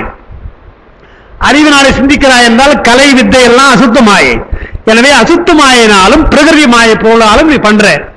இது என்ன பண்ண என்றால் பெருமானுக்கு சேர்வைக்காக என்ன செய்ய வேண்டும், மந்திரங்கள் சுத்தமாயை, அவனோடு சம்பந்தப்பட்டது. சுத்தமாயை தான் அவன் சம்பந்தப்பட்டவன், ஞான சக்தி அவனோடு சம்பந்தப்பட்டது. எனவே அந்த மந்திரங்களாலே பண்ணு என்று முதல்ல மந்திர சுத்தி என்று சொன்னான். அது ஏன் மந்திரம் என்று சொன்னால் என்றால், நாம சொல்றதெல்லாம் மந்திரம் அல்ல. ஏனென்றால் நம்ம வாயில என்ன பண்ணாலும் வரும் இல்லையா. எனவே மந்திரம் வரலாம், தந்திரம் வரலாம், நமக்கு கிடையாது. அருளாளர்கள் வாக்கினாலே வருவது, அதெல்லாம் பெருமான் டைரக்ட் பண்றார் இல்லையா. அவர் அருளால் செய்வதாலே, அவர் அருள்வழியிலிருந்து வருவதாலே மந்திரங்கள். அந்த மந்திரங்களாலே நீ சுத்தி செய்தால் அது சுத்தமாய். அப்ப என்ன ஆயிடுது, மலர்கள் என்று சொன்னால் சைவ சித்தாந்தம் என்ன பண்ணுச்சு, 8 புஷ்பங்கள் என்று சொல்லுச்சு. பூக்கள் நிறைய இருக்கலாம், இருந்தாலும் பெருமானுக்கு என்று உரிய பூக்கள் 8 பூக்கள் என்று நத்தியாவத்தை என்று தாமரை என்றும் நம்ம வச்சிருக்காங்க. இதெல்லாம் 8 பூக்களா சொன்னாங்க. அதற்கு மேற்பட்டு இன்னொரு அஷ்டமலர்கள் அகப்பூஜைக்கு விடுது 8 புஷ்பங்கள், கொல்லாமை, வாய்மை, தபம், அன்பு, அறிவு என்று 8 வச்சாங்க. அப்போ சாதாரண பூக்களை காட்டிலும் மந்திர பூக்கள் நல்லது, ஏன்னா சுத்தமாயது. எனவே என்ன பண்ணும், இப்போ பாடினார் ஒருவர் பாடுற பொழுது பூக்கள் தான் எடுத்து போட்டார், விவாரத்தம் பண்றார், பாட்டு பண்ணார் இல்லையா. அது அசுத்தமாய, அது பிரகிருதி மாயை. மந்திரம் சுத்தமாயை. சுத்தமாயிலே சொல்லுகிற பொழுது அது பெருமானுக்கு ஏற்புடையதாகிறது என்று சொல்லி, மலர்கள் எல்லாம் வாடுகின்றவை, அது நிர்மாலியம். ஐயா போட்ட மலரை எடுத்து நாம் போடக்கூடாது. ஒரு நாள் போச்சுன்னா நிர்மாலியம் போச்சு, அர்ச்சனை பண்ணா முடிஞ்சு போச்சு. ஆனால் பாமலர்கள் அது வாடாதது. என்ன நீங்க சொன்னா புதிய பாட்டு தான், நான் சொன்னா புதிய பாட்டு இல்லையா. சொல்மாலை சொல்மாலை பயிலுங்கள் சொல்லிறேன்னு பாடுறாரு. அப்படி பாடுறாரு இல்லையா? எனவே சொல்லினாலே வருகின்ற மாலை இருக்கிறது. பூமாலையை காட்டிலும் பாமாலை சிறந்தது என்றால் அது நிர்மாலியம் கிடையாது, புழுது புழுதாக தோன்றுகிறது என்றாலே அது சுத்தமாயினாலே வருகின்ற சொற்கள். அதான் இங்க சொல்றாருங்க. அப்ப சுத்தமாயை அது பெருமான் நேரடியாக தொடர்பு கொள்வது. அது எதுவரையில் என்றால் சிவம், சக்தி, நாவிருந்து விட்டுருங்க, சதாசிவம், மகேஸ்வரம். மகேஸ்வரம் வரையில் பெருமானுடைய நேரடி தொடர்பு. அதற்கு பின்னால் அசுத்தமாயை பிரகிருதி மாயைக்கு உரியோரை ஏவுகிறான். சைவ சித்தாந்தம் தாங்க இப்படி சொல்லுது, வேற யாரும் சொல்றது கிடையாது. பொதுவாக எல்லாம் பெருமான் படைக்கிறான்னு சொல்லிட்டு போயிடறாங்களே தவிர நாம் பிரிக்கிறோம். எப்படி என்றால் சுத்தமாயை சம்பந்தப்பட்ட விலையெல்லாம் செய்துட்டான். அசுத்தமாய்க்கு வருகின்ற பொழுது நம்ம மாதிரி உயிரினங்கள் புண்ணியத்தினாலே அந்த உயிரினங்கள் பெருமானை அடைகிற பொழுது அந்த பெருமான் உயிர்களுக்கு அந்த அதிகாரத்தை தருகிறான். நீ படைக்கலாம், நீ காக்கலாம், நீ ஓரளவு அழிக்கலாம் என்று அயன், மால், ருத்ரன் அவளுக்கு கொடுக்கிறாங்க. அவர்களுக்கு கொடுப்பதற்கு தான் சுத்தமாயில் வருகின்ற வித்யேஸ்வரன் சொல்றாங்க. அதுல சிறந்த தவம் செய்கிறவன், புண்ணியம் செய்தவன் ருத்ரன். அதைவிட குறைவா செய்தவன் திருமால், அதைவிட குறைவா செய்தவன் அயன். அப்படின்னா படைக்கிறது மோசமான தொழில், மோசமான ஒருத்தர் கொடுத்திருக்கிறார் என்றால் புண்ணியம் குறைவா இருக்கின்றவன் படைக்கின்றான் அயன். அதைவிட புண்ணியம் அதிகமாக இருந்தால் திருமால் காக்கிறான், அதைவிட புண்ணியம் அதிகமாக இருந்தால் அழிக்கிறான் என்று சொன்னால் அழிக்கிறவன் தான் பெரிய புண்ணியத்தாரே என்று நாம் பார்க்கிறோம் இல்லையா? சொன்னாரு. உரியோர் சிலரை ஏவி அசுத்தமாயை பிரகிருதி மாயைகளில் ஐந்தொழில் செய்கிறான். இந்நிலையில் வித்யேஸ்வரன் எனப்படுவான். அது யார் வித்யேஸ்வரன்றதுக்கு 6வது பக்கத்தில் இருக்கும், அது எழுதியிருப்போம். உயர்நிலையை அடைந்தோர் வித்யேஸ்வரர், உயிர்கள் உயர்நிலை அடைந்தவர்கள் வித்யேஸ்வரர். அதுக்கு சும்மா பேரை போட்டிருக்கு. அனந்தர், சூட்சுமர், சிவோத்தமர், ஏகநேத்திரர், ஏகருத்ரர், திரிமூர்த்தர், ஸ்ரீகண்டர், சிகண்டி என 8 பேர். இவர்கள் அஷ்ட வித்யேஸ்வரர் எனப்படுவார்கள். இவர்கள் முதலாக இருக்கின்றவர் அனந்தர். அந்த 8 பேர்ல ரொம்ப சீரியதா இருக்கிறது யார் என்றால் அனந்தர். அவர் தான் சிறப்பானவர். அந்த அனந்தேஸ்வரர் அவர்தான் அசுத்த மாயையில் ஐந்தொழில் செய்வார். சுத்த மாயைகளை மகேசன் செய்த பின்னால் அசுத்த மாயையில் ஐந்தொழில் செய்கின்ற அனந்தேஸ்வரர் அசுத்த மாயில் செய்வார். அவர் என்ன செய்கிறார்? ஸ்ரீகண்டருத்ரரை ஏவி, இங்க பார்க்கலையா ஸ்ரீகண்டர் இருக்கு இல்லையா, அந்த ஸ்ரீகண்டருத்ரை ஏவி அவர் வாயிலாக பிரகிருதி மாயில் ஐந்தொழிலை செய்வித்து நிற்பார். 2 தொழில் செய்கிறார். அசுத்த மாயில் தானே ஐந்தொழில் செய்து ஸ்ரீகண்டருத்திரத்திலே பிரகிருதி மாயிலே செய்ய வேண்டும் என்று சொல்றார். அப்போ 5 தொழில்கள்: படைத்தல், காத்தல், அழித்தல் மாயையின் மேலும், மறைத்தல் அருளல் ஆன்மாக்களின் மேலும் நிகழ்வன. 5 தொழில்ல படைத்தல், காத்தல், அழித்தல் எல்லாம் மாயா காரியங்கள். உலகம் படைக்கலாம், உலகப் பொருள்கள் படைக்கலாம், காக்கலாம், அழிக்கலாம். ஆனால் மறைத்தல் அருளல் என்பது ஆன்மாக்கள் உயிர்களுக்காக. அப்போ 5 தொழில 3 தொழில் மாயைக்கு, மாயா காரியங்களுக்கு, 2 தொழில் உயிர்களுக்காக, ஆன்மாக்களுக்காக. இவற்றை இறைவன் பிறரை கொண்டும் செய்விக்கலாம், தானேவும் செய்யலாம். அப்போ தானே செய்கிற பொழுது எழுதியிருப்பேன், தானே செய்கிற பொழுது சொல்ல மறந்துட்டேன், எழுதல. சம்புபட்சம் என்றும் பிறரை செய்கிற பொழுது அணுபட்சம் என்றும் சொல்லுவார்கள். நான் எழுதல. படைப்பு, காப்பு, அழிப்பு தான் அவரேயாய் மறைந்திரென்றும், மறைப்பு அருளல் அவர் தானேயாய் விளங்கிறென்றும் செய்வான் என்று. எனவே முத்தொழில் செய்யும் அயன், அரி, அரண் மூவரும் மகேஸ்வரனுக்கு வேறாக வைத்து எண்ணப்படுவார்கள். மகேஸ்வரன் அவன் செய்கிறான், அதுக்கப்புறம் படைத்தல், காத்தெல்லாம் வேறாக எண்ணப்படுவார்கள். அப்புறம் அனந்த தேவர் தொழிலோடு எவ்வாற்றாலும் நமக்கு நேரே தொடர்பு என்மையால் அவரையும் அவர் கீழ் இருப்பாரையும் வேறு வைத்து எண்ணுவது கிடையாது. இங்க அனந்தேஸ்வரன் சொல்ல காணாம சார் நீங்க கேட்கலாம். நமக்கு அவருக்கு தொடர்பு கிடையாது, ஏன்னா நாம் பிரகிருதி மாயில் இருக்கிறோம், அவர் அசுத்த மாயில் இருக்கிறார். எனவே தொடர்பு இல்லாதனால அனந்த தேவரை இங்க நாம் சொல்வது கிடையாது. வித்யேஸ்வரன் 8 பேர்ல ஒன்னா சொல்றது, தனியா சொல்வது கிடையாது. ஏன் ருத்ரன் சொல்றோம்னா நம்ம ஆட்கள், நம்மோட மாலையில் நம்மோட இருக்கிறவங்க, எனவே அதை பேரை சொல்றாங்க. ஸ்ரீகண்டரது மறைத்தல் அருளல் தொழில் சிவனுடையவே என்பது வேலை குறித்து அறியலாம் வேண்டாம். மகேஸ்வரன், ருத்ரன், மாலையன் என சதாசிவனுக்கு கீழ் 4 நிலைகளே சொல்லப்படுகின்றன. சதாசிவனுக்கு கீழாக இருக்கிற நிலையில் மகேஸ்வரன், ருத்ரன், மால், அயன். அப்போ 7ஆம் பக்கத்துல தொகுதியா போட்டிருக்க இவை 4ம் உருவம் தூலம். இப்ப அனைத்தும் கூட சிவம் சக்தி நாதம் விந்து அருவம் லயம், சதாசிவன் அருவம் போகம், மகேஸ்வரன் ருத்ரன் மாலயன் உருவம் அதிகாரம். 6, 2, 1 இது நவந்திரு பேதம் எனப்படும். நவம் 9 பேதம் வேறுபாடு. இதனை 3ஆக கூறும் போது சிவன் முதல் மூவர் பாட்டில் வருது இல்லையா, சிவன் முதல் மூவர், அது சிவன் சதாசிவன் மகேஸ்வரன். 5ஆக கூறும்போது சிவம் சக்தி சதாசிவன் மகேஸ்வரன் சுத்த வித்தை. 9 நிலை என்று சொன்னால் சக்தி விந்து என்பது சக்தி 9 சொன்ன மொத்தமா சொல்லணும். அந்த சிவன் சக்தி நாதம் விந்து சதாசிவம் மகேஸ்வரன் ருத்ரன் மாலயன் 9. அது கூட சக்தியாக சொல்லுகிற பொழுது சிவனுக்கு சக்தி சக்தி, நாதத்துக்கு விந்து, சதாசிவனுக்கு மனோன்மணி, மகேஸ்வரனுக்கு மகேஸ்வரி, ருத்ரனுக்கு உமை, மாலுக்கு திருமால், அயனுக்கு வாணி என நிற்பார்கள். 9 நிலையில் மால் அயன் என்போரும் சிவனுடைய ஆதலால் அவர்களை சிவராரின் வேறாக எண்ணி உயர்த்தியோ தாழ்த்தியோ குறிப்பிழங்க வேண்டுவது இல்லை. ஒரு முக்கியமான செய்தியை திருமலர் இங்கே சொல்லுகிறார். இவ்வளவு சொல்லிட்டு 9 வகையாக பெருமானே நிற்பான். இங்க சொன்ன இல்லையா, சிவம் சக்தி மகேஸ்வரன் சொன்ன இல்லையா, எல்லாம் பெருமானாக நிற்பான். பெருமானாக நிற்கிற போது சக்திக்கு என்ன பெயர் சொல்லியாச்சு. அதாவது பரசிவன் என்றால் பராசக்தி, ஆதிசிவன் என்றால் ஆதிசக்தி சொன்ன இல்லையா. அதே போல இங்கே சிவம் என்றால் அவள் சக்தி, அது சக்தியே பேர். நாதம் என்றால் விந்துன்னு பெயர். சதாசிவன் என்றால் மனோன்மணி, மகேஸ்வரன் என்றால் மகேஸ்வரி, ருத்ரன் என்றால் உமை, மால் என்றால் திருமால் திருமகை, அயன் என்றால் வாணி. இப்போ இதெல்லாம் பெருமானுடைய சக்தியினுடைய பெயர்கள்.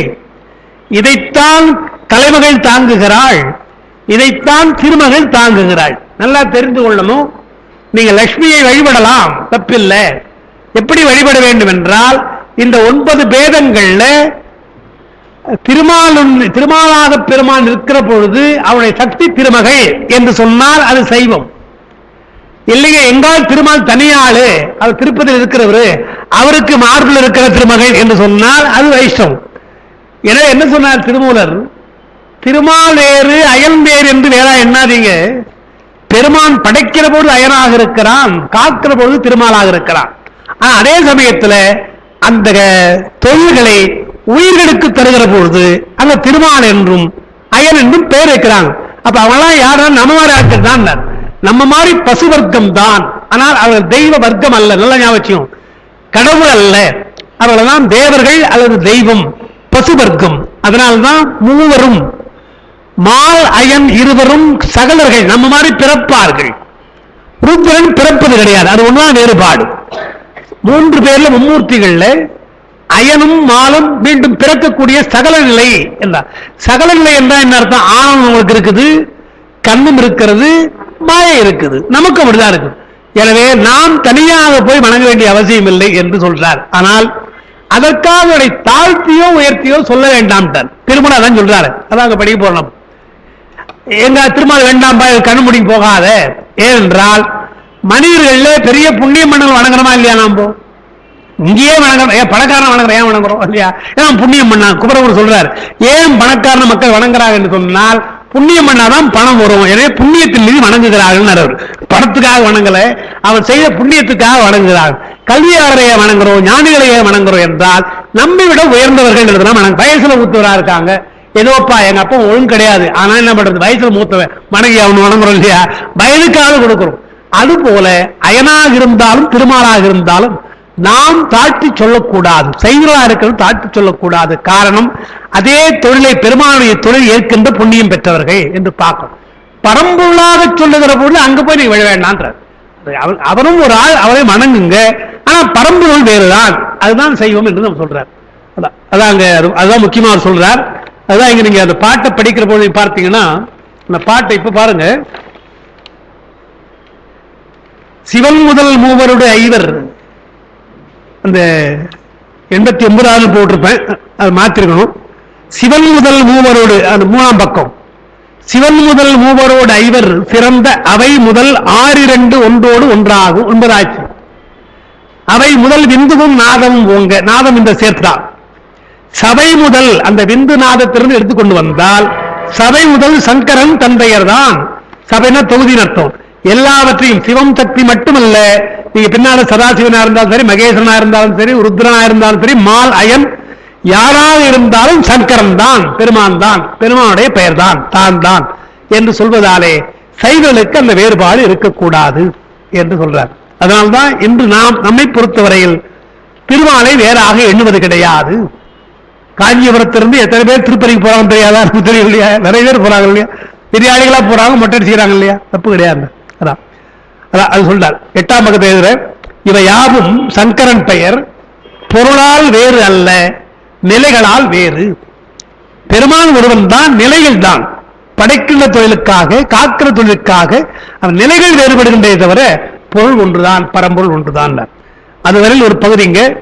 அதுக்கு அடுத்தது 8ஆம் பக்கத்துல சீகண்ட பரமசிவன், சீகண்ட ருத்ரன் ஒன்று இருக்குது. அந்த ஒன்று மட்டும் கொஞ்சம் விளைக்கிறேன் உங்களுக்கு. அதை அது பல பேர் அதை வேறவாறு சொல்றாங்க, அதுக்காக அதை மட்டும் எழுதியிருக்கிறேன்.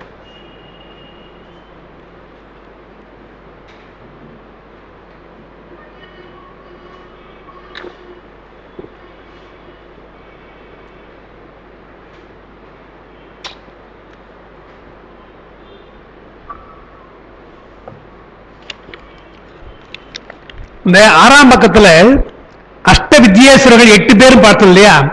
அத சீகண்டர்னு ஒண்ணு போட்டிருப்பேன். சீகண்டர் முதல்ல அனந்தர் இருக்குது.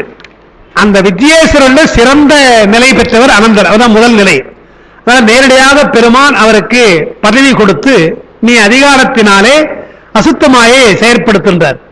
அவர் என்ன செய்கிறார்? அவருக்கு கீழே ஒரு சபார்டினேட் ஒருத்து போடுறார். அவர் தான் சீகண்டர்.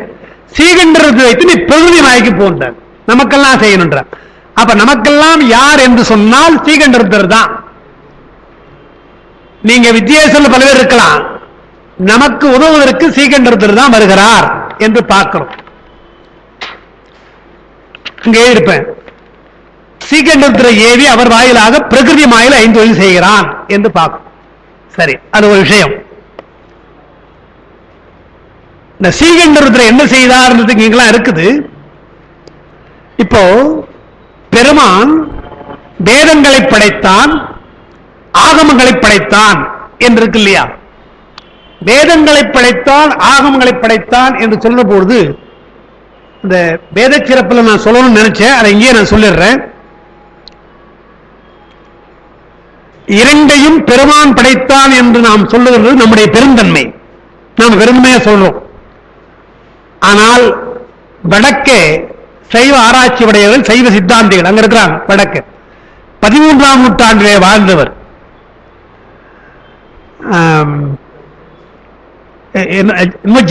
ஜோதின்னு ஒரு பேர், சிவஜோதியும் ஒரு பேர், பெரிய ஞானி அவர்.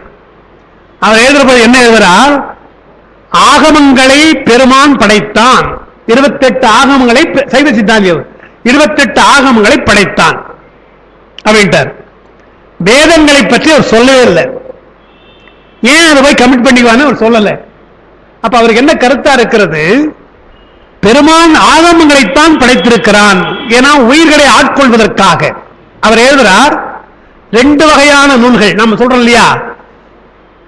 நாம நூல்கள் சிறந்ததுதான், ஆனாலும் உலகியல் நூல் என்றும் அருளியல் நூல் பிரிக்கணும் இல்லையா? மெயின் நூல்கள் என்று இந்த திருமந்திரத்துக்கு இருக்கிற சிறப்பு மற்றதுக்கு இருக்குமா? கிடையாது. எனவே மெயின் நூல்கள் வேறு, பொய் நூல்கள் வேறு. உலகியலை காட்டலாம் பொய் நூல்களும். அதுபோல அவர் என்ன பண்றார்? பெருமான் படைத்திருக்கிற எல்லாம் அவருடைய படைப்பு தான், ஆனால் தன்னை அடைய வேண்டும் என்பதற்காக செய்தது ஆகமம். உயிர்களை பக்குவப்படுத்துவதற்காக செய்தது சிவாத்கமம். அது சிவாத்கமம் சொல்றாங்க. பாச நூல்கள் தமிழ்ல சொன்னா சிவநூல்கள், சைவ நூல்கள் சொல்லலாம். பாச நூல்கள் எல்லாம் மற்றவரை சொல்ல வைத்தான், நேரடியாக தொடர்பில்லை என்ற அவர் சொல்றது. எப்படி நாம் திருமுறைக்கு அருளாளர் மூலமாக நாம சொல்றோமோ அதுபோல ஆகமங்கள் எல்லாம் தானே படைத்தான். ஆனால் வேதங்களை போன்ற அவரை சொல்லல, பாச நூல்களை எல்லாம் வேறொரு மூலமாக படைத்தான் அந்த சொல்லல. அவருடைய விளக்கங்கள்ல எங்கும் வேதத்தை பற்றியோ வேதாந்தத்தை பற்றியோ குறிப்பே கிடையாது. அதனால என்ன தெரியுது? ஒரு குறிப்பிட்ட காலத்திற்கு பின்னால் வேதங்களை புறந்தள்ளி சைவரே ஆகமங்களை சிறப்பாக சொல்ல வேண்டும் என்று வற்புறுத்தி இருக்கிறார்கள். எது போல என்றால், ஆங்கிலம் நம்ம தான் பேசுறோம். இந்திய எதிர்ப்பு வந்த இவர் எல்லா மொழியும் பேசுவார், அவங்களாம் பேசுவாரு. இந்திய எதிர்ப்பு வந்த போது நாங்கெல்லாம் இந்தி எதிர்த்தாச்சு. இப்ப எங்களுக்கு இந்தி பேசவே தெரியாது. ஏன் எதிர்த்து என்றால் இந்தி நமக்கு வெறுப்பு கிடையாதுங்க. தமிழை விட்டுட்டு நீங்க தமிழ் படிக்க கூடாது, இந்தி தான் படிக்கணும் என்று சொல்ற பொழுது இந்தி வேண்டாம் என்று எதிர்த்தோம். அதுபோல சமஸ்கிருதம் என்று சொல்ற பொழுது தமிழ்ல ஒன்றும் கிடையாது, சமஸ்கிருதம் தான் மந்திரம் என்று சொல்ல போதுதான் நீ போய் ஆக வேண்டாம் என்று தமிழுக்கு நாம் வந்தோம் இல்லையா? மற்றபடி ரெண்டும் ஒன்றுதான். அதுபோல என்ன ஆயிற்று, வேதம் ஆகம் சொல்லிக்கிட்டே வர்ற பொழுது நாம வேதம் ஆகம் சரிங்க சரிங்கன்னு ரெண்டு ஏத்துக்கிட்டு போய் அவங்க என்ன பண்ணாங்க, ஆகமத்தை காட்டும் வேதம் தான் சிறந்தது. தத்துவத்திலே மீமாம்சர்களா வேதம் சிறந்ததுன்றான், ஆகமத்தை ஏத்துக்கிட்டே கிடையாது. நாமாவது வேதத்தை ஏத்துக்கிறோம். அப்ப வேதத்தை ஏற்றுக்கொண்டு ஆகமத்தை இருக்கின்ற காரணத்தினால பின்னால வந்தவர்கள் சைவ சித்தாந்திகள் ஏறக்குறைய 12ஆம் நூற்றாண்டிலே வாழ்ந்த வடநாட்டில் இருக்கின்ற சைவ சித்தாந்திகள் எல்லாம் வேதம் இல்ல பெருமான் தான் செய்தான் ஆகமத்தை என்று சொல்லுகின்ற அளவு இருக்குது. அது ஒரு குறிப்பு. ஏன் சொல்றேன்னு சொன்னா, பெருமான் வேதத்தை ஆகமத்தையும் படைத்தான் என்று சொன்னால் சூக்கும வாக்கோடு படைத்தான். முதல்ல படைத்தது அவன் நாதம் தானே, சூக்குமை வாக்காக சொன்னான். அது யாருக்கு புரியுமோ சூக்குமை வாக்கு ஞானிகளுக்கு புரியும், எனவே அப்படி சொன்னான். அதுக்கப்புறமாக அது வர்றபோது சொல்லாக தொடராக அப்புறம் விரிவாக வந்தது. இப்ப சொல்லாக தொடராக விரிவாக வந்தது என்று எப்படி வைத்துக் கொள்ளணும் சொன்னால், திருமந்திரம் 4 வரைதான் பாட்டுது, அது சூக்குமா இருக்கிறது. இது யாருக்கு புரிஞ்சுது? அப்பாவுக்கு தான் புரிஞ்சுது, எனக்கு புரியல. எத்தனையோ படிச்சாங்க புரியல, உரையாசிரியர் தான் புரியுது. உரையாசிரியர்களுக்கு அந்த 4 வரி என்னன்னு புரியுது. அது அவங்க கொஞ்சம் சுருக்கமா இருக்க, இன்னும் கொஞ்சம் சுருக்கமா இருந்தாங்க. நான் அப்படியே எல்லாம் ஒழுங்கு புரியாது, நான் இன்னும் கொஞ்சம் விளக்கமா சொன்னேன். எழுதிட்டு விளக்கிட்டு இருக்கேன் இல்லையா, எழுதிட்டு கொடுத்துட்டு விளக்கிறேன் என்றால் கொஞ்சம் கொஞ்சமாக விரிவாக சொன்னால்தான் புரியும் சில பேருக்கு என்ற நிலை வருது இல்லையா? அதுபோல பெருமான் சூக்குமாக கைலாயத்திலே சொன்னான், நாதவாக்கிலே சொன்னான், அதற்கப்புறமா கொஞ்சம் சொல்லா சொன்னான், அப்புறம் தொடராக சொன்னால் ஸ்ரீகண்டர் விரிவாக விளக்கினார் என்றுதான் நமக்கெல்லாம் சொல்லாக தொடராக வருவதற்காக ஸ்ரீகண்டருத்ரர் நந்தி தேவருக்கு விரிவாக விளக்கினார். நந்தி தேவரை வாங்கிக்கொண்டு சரத்குமாருக்கு சொன்னால் பரஞ்சோதி யாருக்கு சொன்னாலும் மரபு வருகிறது இல்லையா? அர்த்தம் சொல்லார் ஸ்ரீகண்டருத்ரர் அப்படிப்பட்டவர் தான். ஸ்ரீகண்டர்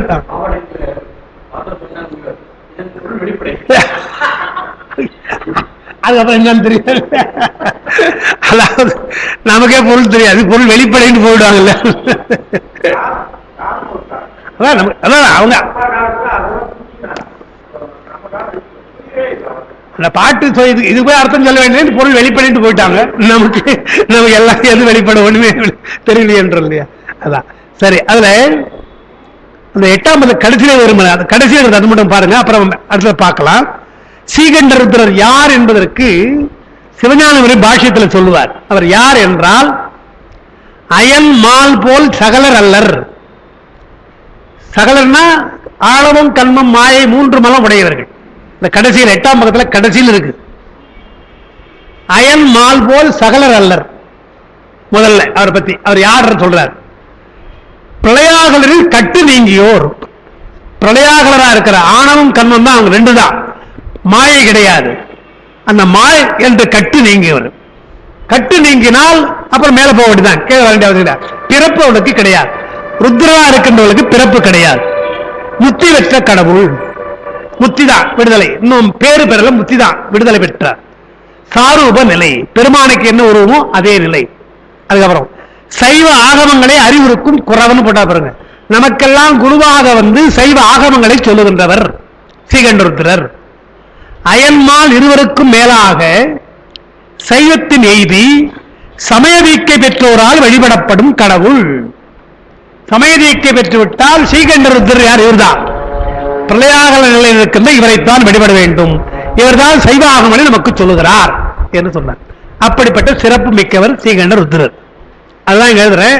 ஸ்ரீகண்டருத்ரர் யார், ஸ்ரீகண்ட பரமசிவன் யார், அந்த வேறுபாடு பல பேர் எல்லாம் சொல்லுவாங்க, அது கூடாதுதான் எழுதிருக்கேன். இங்க 8ஆம் பக்கத்து மேல பாருங்க கொஞ்சம். இப்போ ஸ்ரீகண்ட பரமசிவன் ஸ்ரீகண்ட ருத்ரன் 2 போட்டுருவேன். ஸ்ரீகண்ட பரமசிவன் வேறு, ஸ்ரீகண்ட ருத்ரன் வேறு. ஸ்ரீகண்ட பரமசிவன் யார் என்றால் பெருமான், அவர்தான். ஸ்ரீகண்டம் ஸ்ரீகண்டம் என்ன அர்த்தம்? ஸ்ரீ போட்டிருக்கு, ஸ்ரீதான், ஸ்ரீகண்டம் தான். கண்டம் என்றால் கழுத்து என்ற அர்த்தம். கரைக்கண்டம், பெருமானுக்கு நஞ்சு உண்டதாலே கரைக்கண்டம், கழுத்து கரையா இருக்குது. எனவே அவருக்கு ஸ்ரீகண்டர் என்று பெயர். அந்த ஸ்ரீகண்ட பரமசிவன் அது பெருமான், அவருக்கு அந்த கரை உண்டு. அவர் இப்போ இறங்கி வந்து நமக்கு உதவுறாரு. எப்படிலாம் உதவுறார்? சதாசிவனா வருகிறார், மகேஸ்வரனா வருகிறார், வித்யேஸ்வரனா வருகிறார் சொன்னோம் இல்லையா? அப்படி வருகின்ற போது பாருங்க, முதல்ல ஈஸ்வர தத்துவம் மகேஸ்வரனா வரார். பெருமான் வரான்னு வச்சுங்க. மகேஸ்வரனா வர்ற பொழுது அனந்தர் முதலியோரை சுத்த வித்தியில் செலுத்தி ஆளுகிறார். அனந்தர் என்ற அவர் வித்யேஸ்வரர், அவருடைய துணையோடு சுத்த வித்தியை ஆளுகின்றார். சுத்த வித்தை யார் என்றால் ருத்ரன். அங்க ருத்ரர் இருக்கிறார். அந்த ருத்ரர் யார்? ருத்ரருக்கு எளிதிலும் அயன்மாலுக்கு அருகிலும் காட்சியளிக்கிறான். அவங்க 3 பேர் இருக்காங்க இல்லையா, மால், அயன், ருத்ரன். அதுல ருத்ரனுக்கு பெருமான் எளிதாக காட்சி தருவான், அயன்மாலுக்கு சுலமா காட்சி தரமாட்டான். இது அடிப்படை.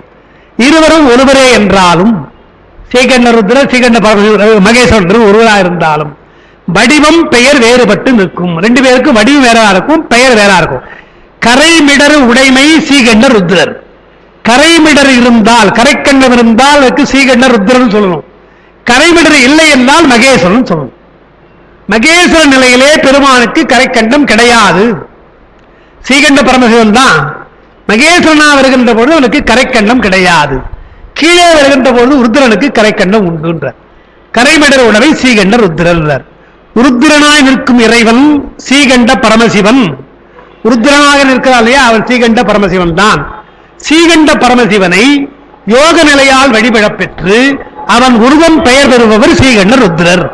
ஸ்ரீகண்ட பரமசிவனை யோகத்தினாலே வழிபட்டு அதே வடிவம் அதே உருவம் பெயர் பெற்றால் அவர் ஸ்ரீகண்ட ருத்ரர். இவர்களுக்கு பரமசிவன் என்னும் பெயர் அமைவது கிடையாது. பரமசிவன் பெயரை சொல்லக்கூடாது, ஸ்ரீகண்ட ருத்ரன் தான் சொல்லுவதை தவிர ஸ்ரீகண்ட பரமசிவன் சொல்லக்கூடாது. பெருமானை வணங்கிதான் அதே வடிவத்தை பெறுறாங்க, அதே பெயரை பெறுகிறார்கள். ஆனால் அவர்களுக்கு பரமசிவன் என்ற பெயர் கிடையாது என்றுதான்.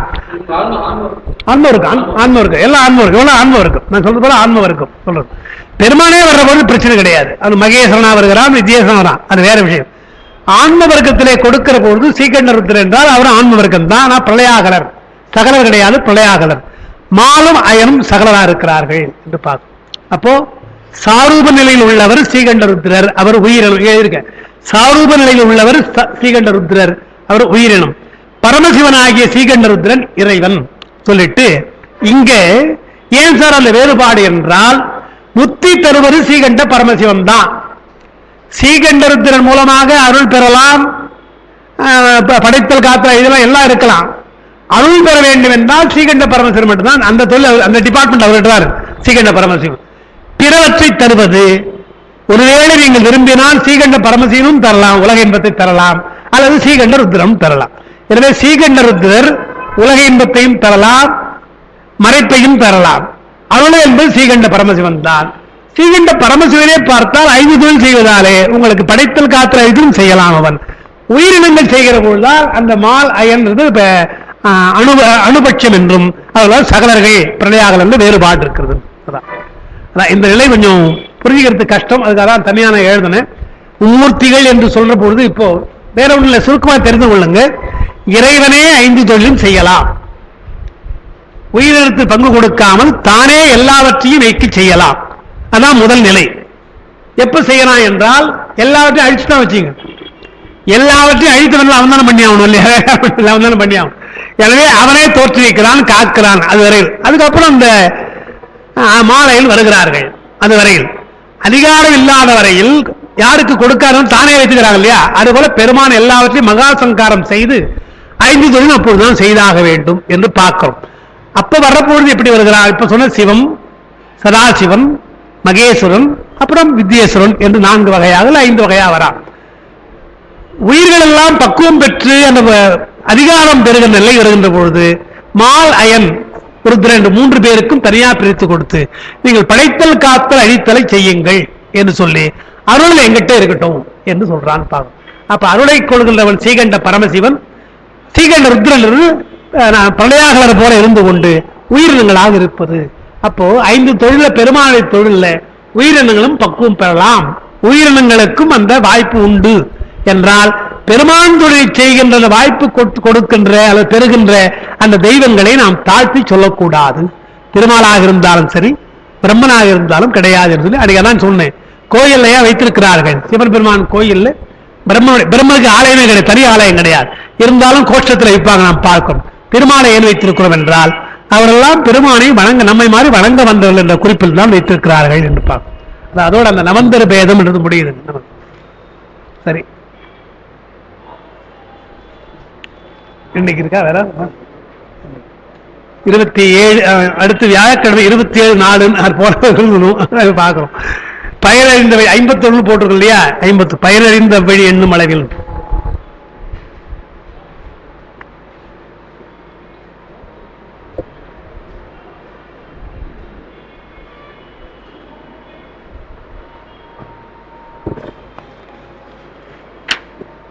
சரி. இந்த சம்புபட்ச அனுபட்சங்கள் சொல்லியிருக்கோம் உனக்கு. பயனறிந்து அவ்வழி எண்ணும் அளவில் அயனொடு மால் நமக்கு அந்நியம் இல்லை. எவ்வளவு தெளிவாக சொல்றார் பாருங்க திருமூலர். பயனறிந்து அங்க இருக்கு பயன், உயிர்களுக்கு விளையும் பயன்கள். ஏன்னா திருமால் காக்கிறார், அயன் படைக்கிறார். காஞ்சி புராணத்தில் அப்படி வரும். பிரம்மன் படைக்கிற பொழுது பெருமானை சிந்தித்து சிவபெருமானை நினைத்துதான் படைக்கிறான். என்ன பண்ணிட்டான், பெருமான் நினைக்கிற பொழுது பெருமானை அர்த்தநாரீஸ்வரடியோ நினைக்காமல் ஏகபாதராக ஒரே பார்த்தான், ஒரே ஆளை பார்த்தான், ஒருவனாக பார்த்தான். ஒருவனா தியானித்து படைக்க போனா எல்லாம் ஆண்களா வர்றான், பெண்களே படைக்க முடியல. என்ன படைனா பெண்ணு படைக்க முடியனாலே என்று யோசிக்கிற பொழுதுதான் அதடா பெருமானை அர்த்தநாரீஸ்வரடியான்னு நினைக்கணும் இல்லையா, நாம பெருமானை மட்டுமே எண்ணினோமே என்று அர்த்தநாரீஸ்வரடியத்தோடு சிந்தித்தான், ஆணும் பெண்ணுமாக படைத்தான் என்று வருது. என்றால் படைக்கிற பொழுது சொல்றேன் ஆண் குழந்தையா பெண் குழந்தையா ஏன் சொல்றோம் நாம இல்லையா? குழந்தை பிறக்கிற போது ஆனா பெண்ணா என்கிற பொழுது ஏன் பார்க்கிறோம் என்றால் அது படைப்பு தொழில் அல்லவா, அதற்கு துணையாக இருக்கிறான் அயன் என்றால் அவனை நம்ம சாதாரண எண்ணக்கூடாது. பயனறிந்து அறியும் உயிர்களுக்கெல்லாம் பயனாக இருக்கிறது. ஆணாகவே பிறந்தாலும் கஷ்டம்தான், பெண்ணாகவே பிறந்தாலும் கஷ்டம்தான் பார்க்கிறோம் இல்லையா? ஆண் இல்லாமல் பெண் இல்லை, பெண் இல்லாமல் ஆண் இல்லைன்னு பார்க்கிறோம். பயனறிந்து உயிர்களுக்கு விளையும் பயன்கள் அவற்றை எண்ணினால் அவ்வழி எண்ணூறு இல்லையா? பயனறிந்து அவ்வழி எண்ணும் அளவு அவற்றை எண்ணுதல் எப்படி? அயன்மால் போன்றோரின் அதிகார நிலை ஒன்று. இரண்டாவது அவர்கள் உருதிரருக்கு கீழ் உள்ள நிலை. மூன்றாவது அவள் புண்ணிய நிலை. 4 சிவனுக்கு பணிந்த நிலை. இந்த 4 அவளுக்கு இருக்குது. முதல்ல என்ன? அதிகாரம். நமக்கு அந்த அதிகாரம் கிடையாது. அந்த அதிகார நிலையிலே அவன் இருக்கின்றான். அயன்மால் உருதிரருக்கு கீழாக இருக்கிறார். அவர்களுக்கு புண்ணியம், பெரிய புண்ணியம் செய்திருக்கிறார்கள். சிவனுக்கு அடியாராக இருக்கிறார், சிவனுக்கு பணிந்திருக்கிறார். இப்போ பல இடங்கள் அப்படி வரும். முக்கியமா சேர்க்கிறார்கள் இல்ல, கைலாயத்தில் போய் பெருமானை தரிசிக்க வேண்டும் என்று சொன்னால் ஒரே கூட்டம் இருக்குமா? எப்ப பார்த்தாலும் கூட்டம் இருக்கும், அது வேற விஷயம். ஆனா பெருமாள் என்ன பண்ணாரா, இந்த மாதிரி அயன் திருமாலுக்கெல்லாம் ஒரு குறிப்பிட்ட நேரம் பாருங்க, இம்பார்ட்டன்ட் ஆளு குறிப்பிட்ட நேரத்தில் வந்து போடுவிட்டாரா, டைமோட வந்து போடும். விஐபி பாஸ் மாதிரி கொடுத்தாச்சு அவனுக்கு. விஐபி பாஸ் கொடுத்தாலும் திருவண்ணாமலை கூட கொடுப்பாங்க தீபத்துக்கு, ஒரு 3 மணி வரைக்கும் தான், அதுக்கப்புறமா 3 அந்த மாதிரி கைலாயத்தில் பெருமான் அயனுக்கும் திருமாலுக்கும் கொடுத்த நேரம் தவறி போனால் அவன் பார்க்க முடியாது, மறுநாள் தான் பார்க்கணும், தரிசனம் கிடையாது. தேவரை அடிச்சு பிடிச்சு பார்ப்பாங்க, அடிச்சு பிடிச்சிட்டு வாங்குவாங்க. இதுல நேரம் லேட்டா போச்சுன்னு சொல்லி திருமாலயனும் அந்த நெருக்கல போவாங்களாம். நெருக்கல போன போது அந்த அடி விடுமா, அவங்களுக்கு விடுமா, நந்தி தேவர் அடிப்பாரா. அல்லது காஞ்சி புராணத்தை சிவஞான அழகா பாடுறார். நந்தி தேவரை இருக்கிற பிரம்பு இருக்கு இல்லையா, அந்த பிரம்புல தாமரை பூ வாசனையும் துளசி வாசனையும் தெரிதான். என்ன அர்த்தம் இல்லையா? தாமரை எடுத்து அவன் போட்டு அயன் போட்டுக்கிற கழுத்துல போட்டுக்கிற மாலை, துளசி மாலை திருமால் போட்டு, திருமாலம் அயனம் வர்ற போது ஒதுங்க அவரே அடிச்சாரம் போட்டு அடித்ததாலே அந்த துளசியை ஒட்டிச்சான், தாமரையை ஒட்டி கொண்டு தாமரையும் துளவும் நாரும் பிரம்பு என்று அவளை கிண்டல் பண்ண அடி வாங்குறாங்க நம்ம என்று சொல்லி அந்த மாதிரி அவர் சொல்லுகிறார். என்றாலும் கூட நாள்தோறும் பெருமானை போய் தரிசிக்க வேண்டும் போறாங்க இல்லையா, அதிகாரம் படிச்சு போச்சு அவங்களுக்கு. நானும் பெருமை, அது வேற விஷயம். ஆனால் நால்வரும் பெருமானை தரிசிக்க போகிறார்கள். அதைத்தான் சேர்க்கிறா இருக்கிறார். இந்த பெரிய விஷயத்தான் முதல்ல எடுத்து சொல்றார். என்ன பண்றான், லேட்டா போச்சு என்று அன்னம் தானே, அன்னம் வேகமா பறக்கும்.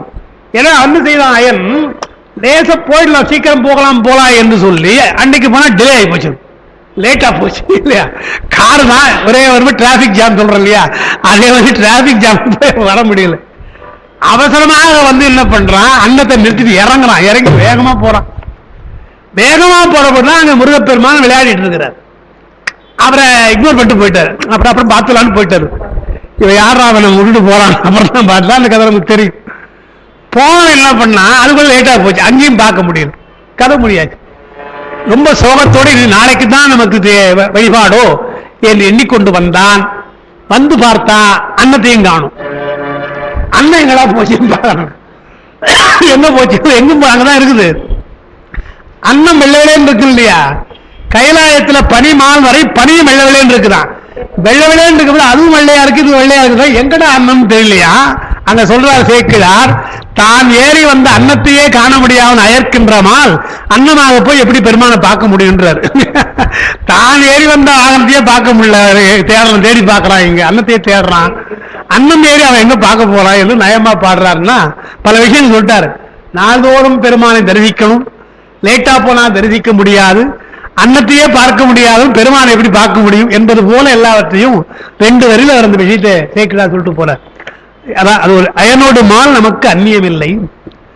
அயனும் மாலும் அதிகாரம் பெற்றிருக்கிறார்கள், புண்ணியம் பெற்றிருக்கிறார்கள், சிவனுக்கு அடிமையாக அடியவராக இருக்கிறார்கள், அவர்களை வழங்க வேண்டும். இவற்றால் அவர்கள் அந்நியமானவர்களாக எண்ணாது அவர்கள் மூலமும் சிவனுக்கு அடிமையாக முயலும் வகை அறியலாம். ஒரு குறிப்பு போடுறாரு.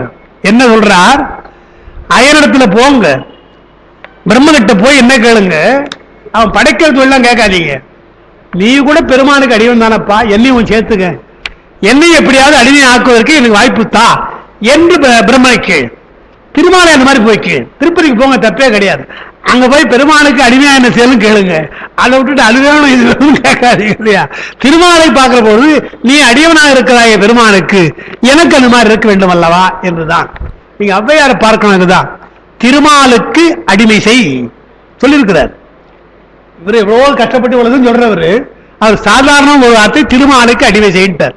ஏன் நான் சொல்றேன்னு சொன்னா, அது என்ன நடத்தினா ஞாபகம் இல்லை எனக்கு. தொண்டமண்டல ஆலயத்தில் அப்பா பாடம் நடத்துற பொழுது நாராயணமூர்த்தி இருந்தார் தெரியுங்களா உங்களுக்கு. நாராயணமூர்த்தி ஒருத்தர் இப்ப நம்ம செல்வக்கடவி இருந்தாரு, அவருடைய உறவுக்கார் இங்கதான் இருந்தார், ரொம்ப நாள் இருந்தார். இப்ப சிதம்பரத்துக்கு போயிட்டார். அவரு இடைவிடாம அப்பா பேச்செல்லாம் கேட்பார், ரொம்ப தீவிரமான பக்தி. இப்ப அவரை பத்தி கேள்விப்படுறேன். என்ன இப்ப இங்க எந்த பேச்சும் கேட்கறது அவரு. நாராயணமூர்த்தி எந்த பேச்சையும் சிதம்பரத்தை இன்னும் நடக்குது எதுவும் கிடையாது. அருணையார் பேச்சை கேட்டுட்டேன், இனி வேறுபடி யார் பேச்சையும் கேட்க மாட்டேன்ட்டாராம். அப்படியே இருக்கிறார், இன்னும் இருக்கிறாரு. அருணையார் பேச்சை கேட்டாச்சு, இனிமேற்பட்டு இன்னொரு பேச்சை நான் கேட்க வேண்டிய அவசியம் இல்லை அப்படின்ட்டு.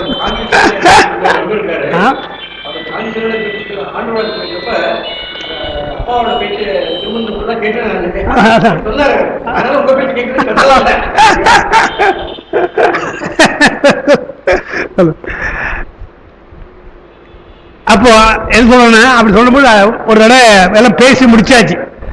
முடிச்ச பாடு இன்னும் ஔவையாரை பற்றி சிறப்பாக சொல்லும் போது நாராயணமூர்த்தி சொன்னாரு, எல்லாம் சரியா திருமாலை கடிமைன்னு சொல்லிட்டாங்களையா.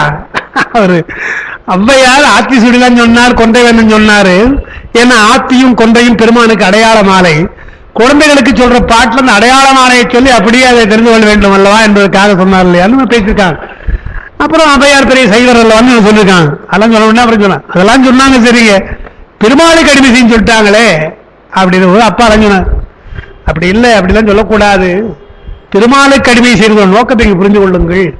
இதுதான் காரணம், வேற ஒண்ணு. திருமாலுக்கு அடிமை என்றால் நீ சிவனுக்கு அடியான் அல்லவா, எனக்கு அந்த காத்தல் தொழில் தேவையில்லை, ஆனாலும் பெருமானுக்கு அடிமையா இருப்பது எப்படி என்பதை சொல்ல வேண்டும்.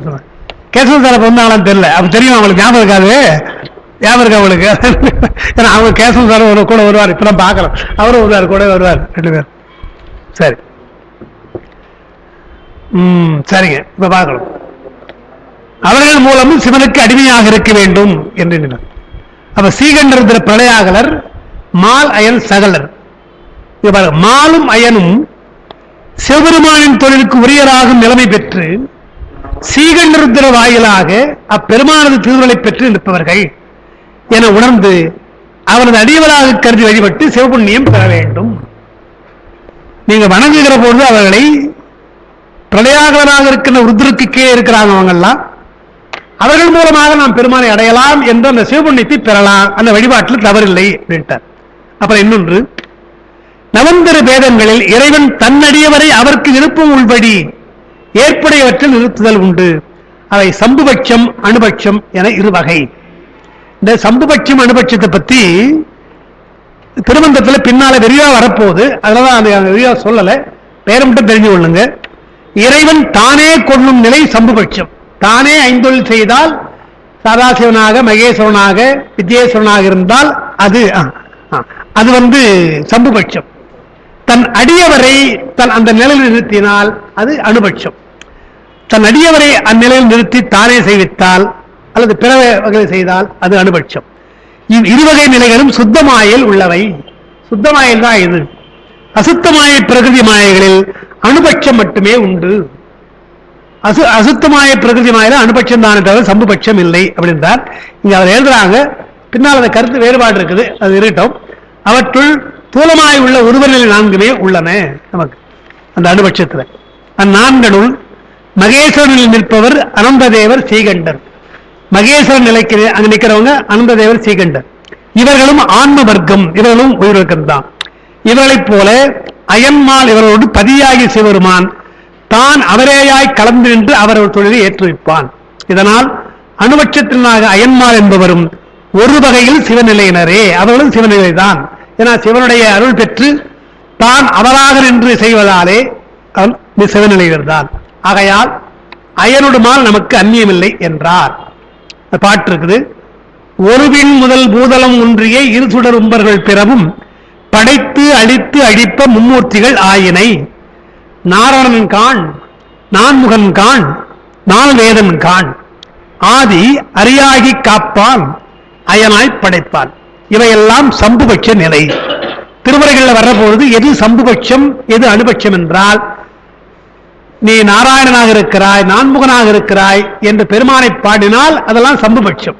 அதுக்கடுத்து மூவரும் அறிகளர் யாவர் மற்றறிவார் வருது இல்லையா, அங்க அணுபட்சம்.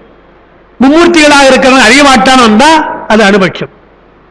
பிரம்மனும் மாலும் மேலை முடிவெடுப்பாதும் அறியாமை என்ற பெரியோன் என்றெல்லாம் வந்தா அதெல்லாம் அணுபட்சத்தை குறிக்கின்றவை. எனவே சிவனது தொழில் 5 ஆகும்.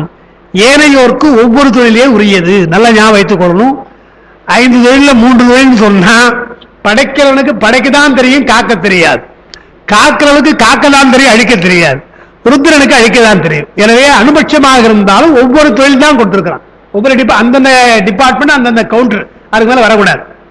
ஆனால் பெருமானுக்கு 5 தொழிலும் உரியது. எந்த தொழில் வேண்டுமானால் செய்யலாம். அதனால முத்தொழிலில் ஒருவரை புகழ்ந்து பிறரை இகழ்தல் அல்லது அவர்கள் ஒருவரே கடவுள் எனல் இவை யாவும் பிழையே. நாம அயனும் கூடாது, திருமால் கூட நாமும் சொல்லக்கூடாது. அவங்க என்ன சொல்றாங்க, திருமால் தான் கடவுளுங்க, காக்கிறதா கடவுள், வேற யாரும் கிடையாது என்று முடிக்கிறது. இது ஏன்னு சொன்னா, இந்த ஒரு விஷயம் நான் அப்பா சொல்லியிருக்காங்க, அது இந்த இடத்துல எழுதலாங்க, வேற எழுதியிருக்காங்க. திருக்குறள்ல முறை செய்து காப்பாற்றும் மன்னவன் மக்களுக்கு இறை என்று வைக்கப்படும் ஒரு கோள் சொல்றார். இந்த கோள் திருமாலுக்கு பரிவேலகருக்கு ரொம்ப பிடிக்கும். ஏன்னா அவர் பெருமாள் வைஷ்ணவர். வைஷ்ணவத்தில் காக்கின்றவன் தான் கடவுள்.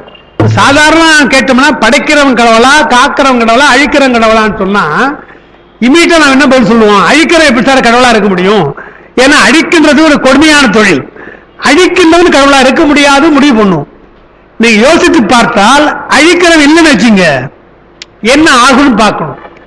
வேற மாதிரி சொல்றேன், கழிவு பொருளையும் குப்பையை நீக்காம ஒருத்தர் இருக்கிறான்னு வச்சுங்க, என்ன ஆகும்?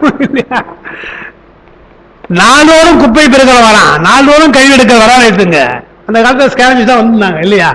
இதெல்லாம் இன்னைக்கும் வேற மாதிரி செய்யறாங்க. என்றால் நீக்குதல் இருந்தால்தான் முடியும். நமக்கு கூட வள்ளுவர் வேற மாதிரி சொல்றார், சாப்பிட்றது ரொம்ப நல்லதுதான்ப்பா, நல்லா இருக்க, இன்பமா இருக்கும், அதை விட ஜீரணமாகிறது நல்லதுன்றார் இல்லையா? அதை விட ஜீரணமாகன்றார். சாப்பிட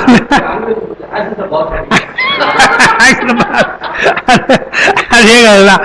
அப்ப என்ன ஆகிறது, உணல் இனிது, ஆனா உண்டலை காட்டு அறல் இனிதுன்னார். ஜீரணமாவது நல்லதுன்னா இல்லையா?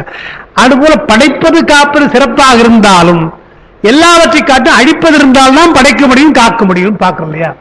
அதனால அழிப்பு இல்லை என்றால் படைக்க முடியாது.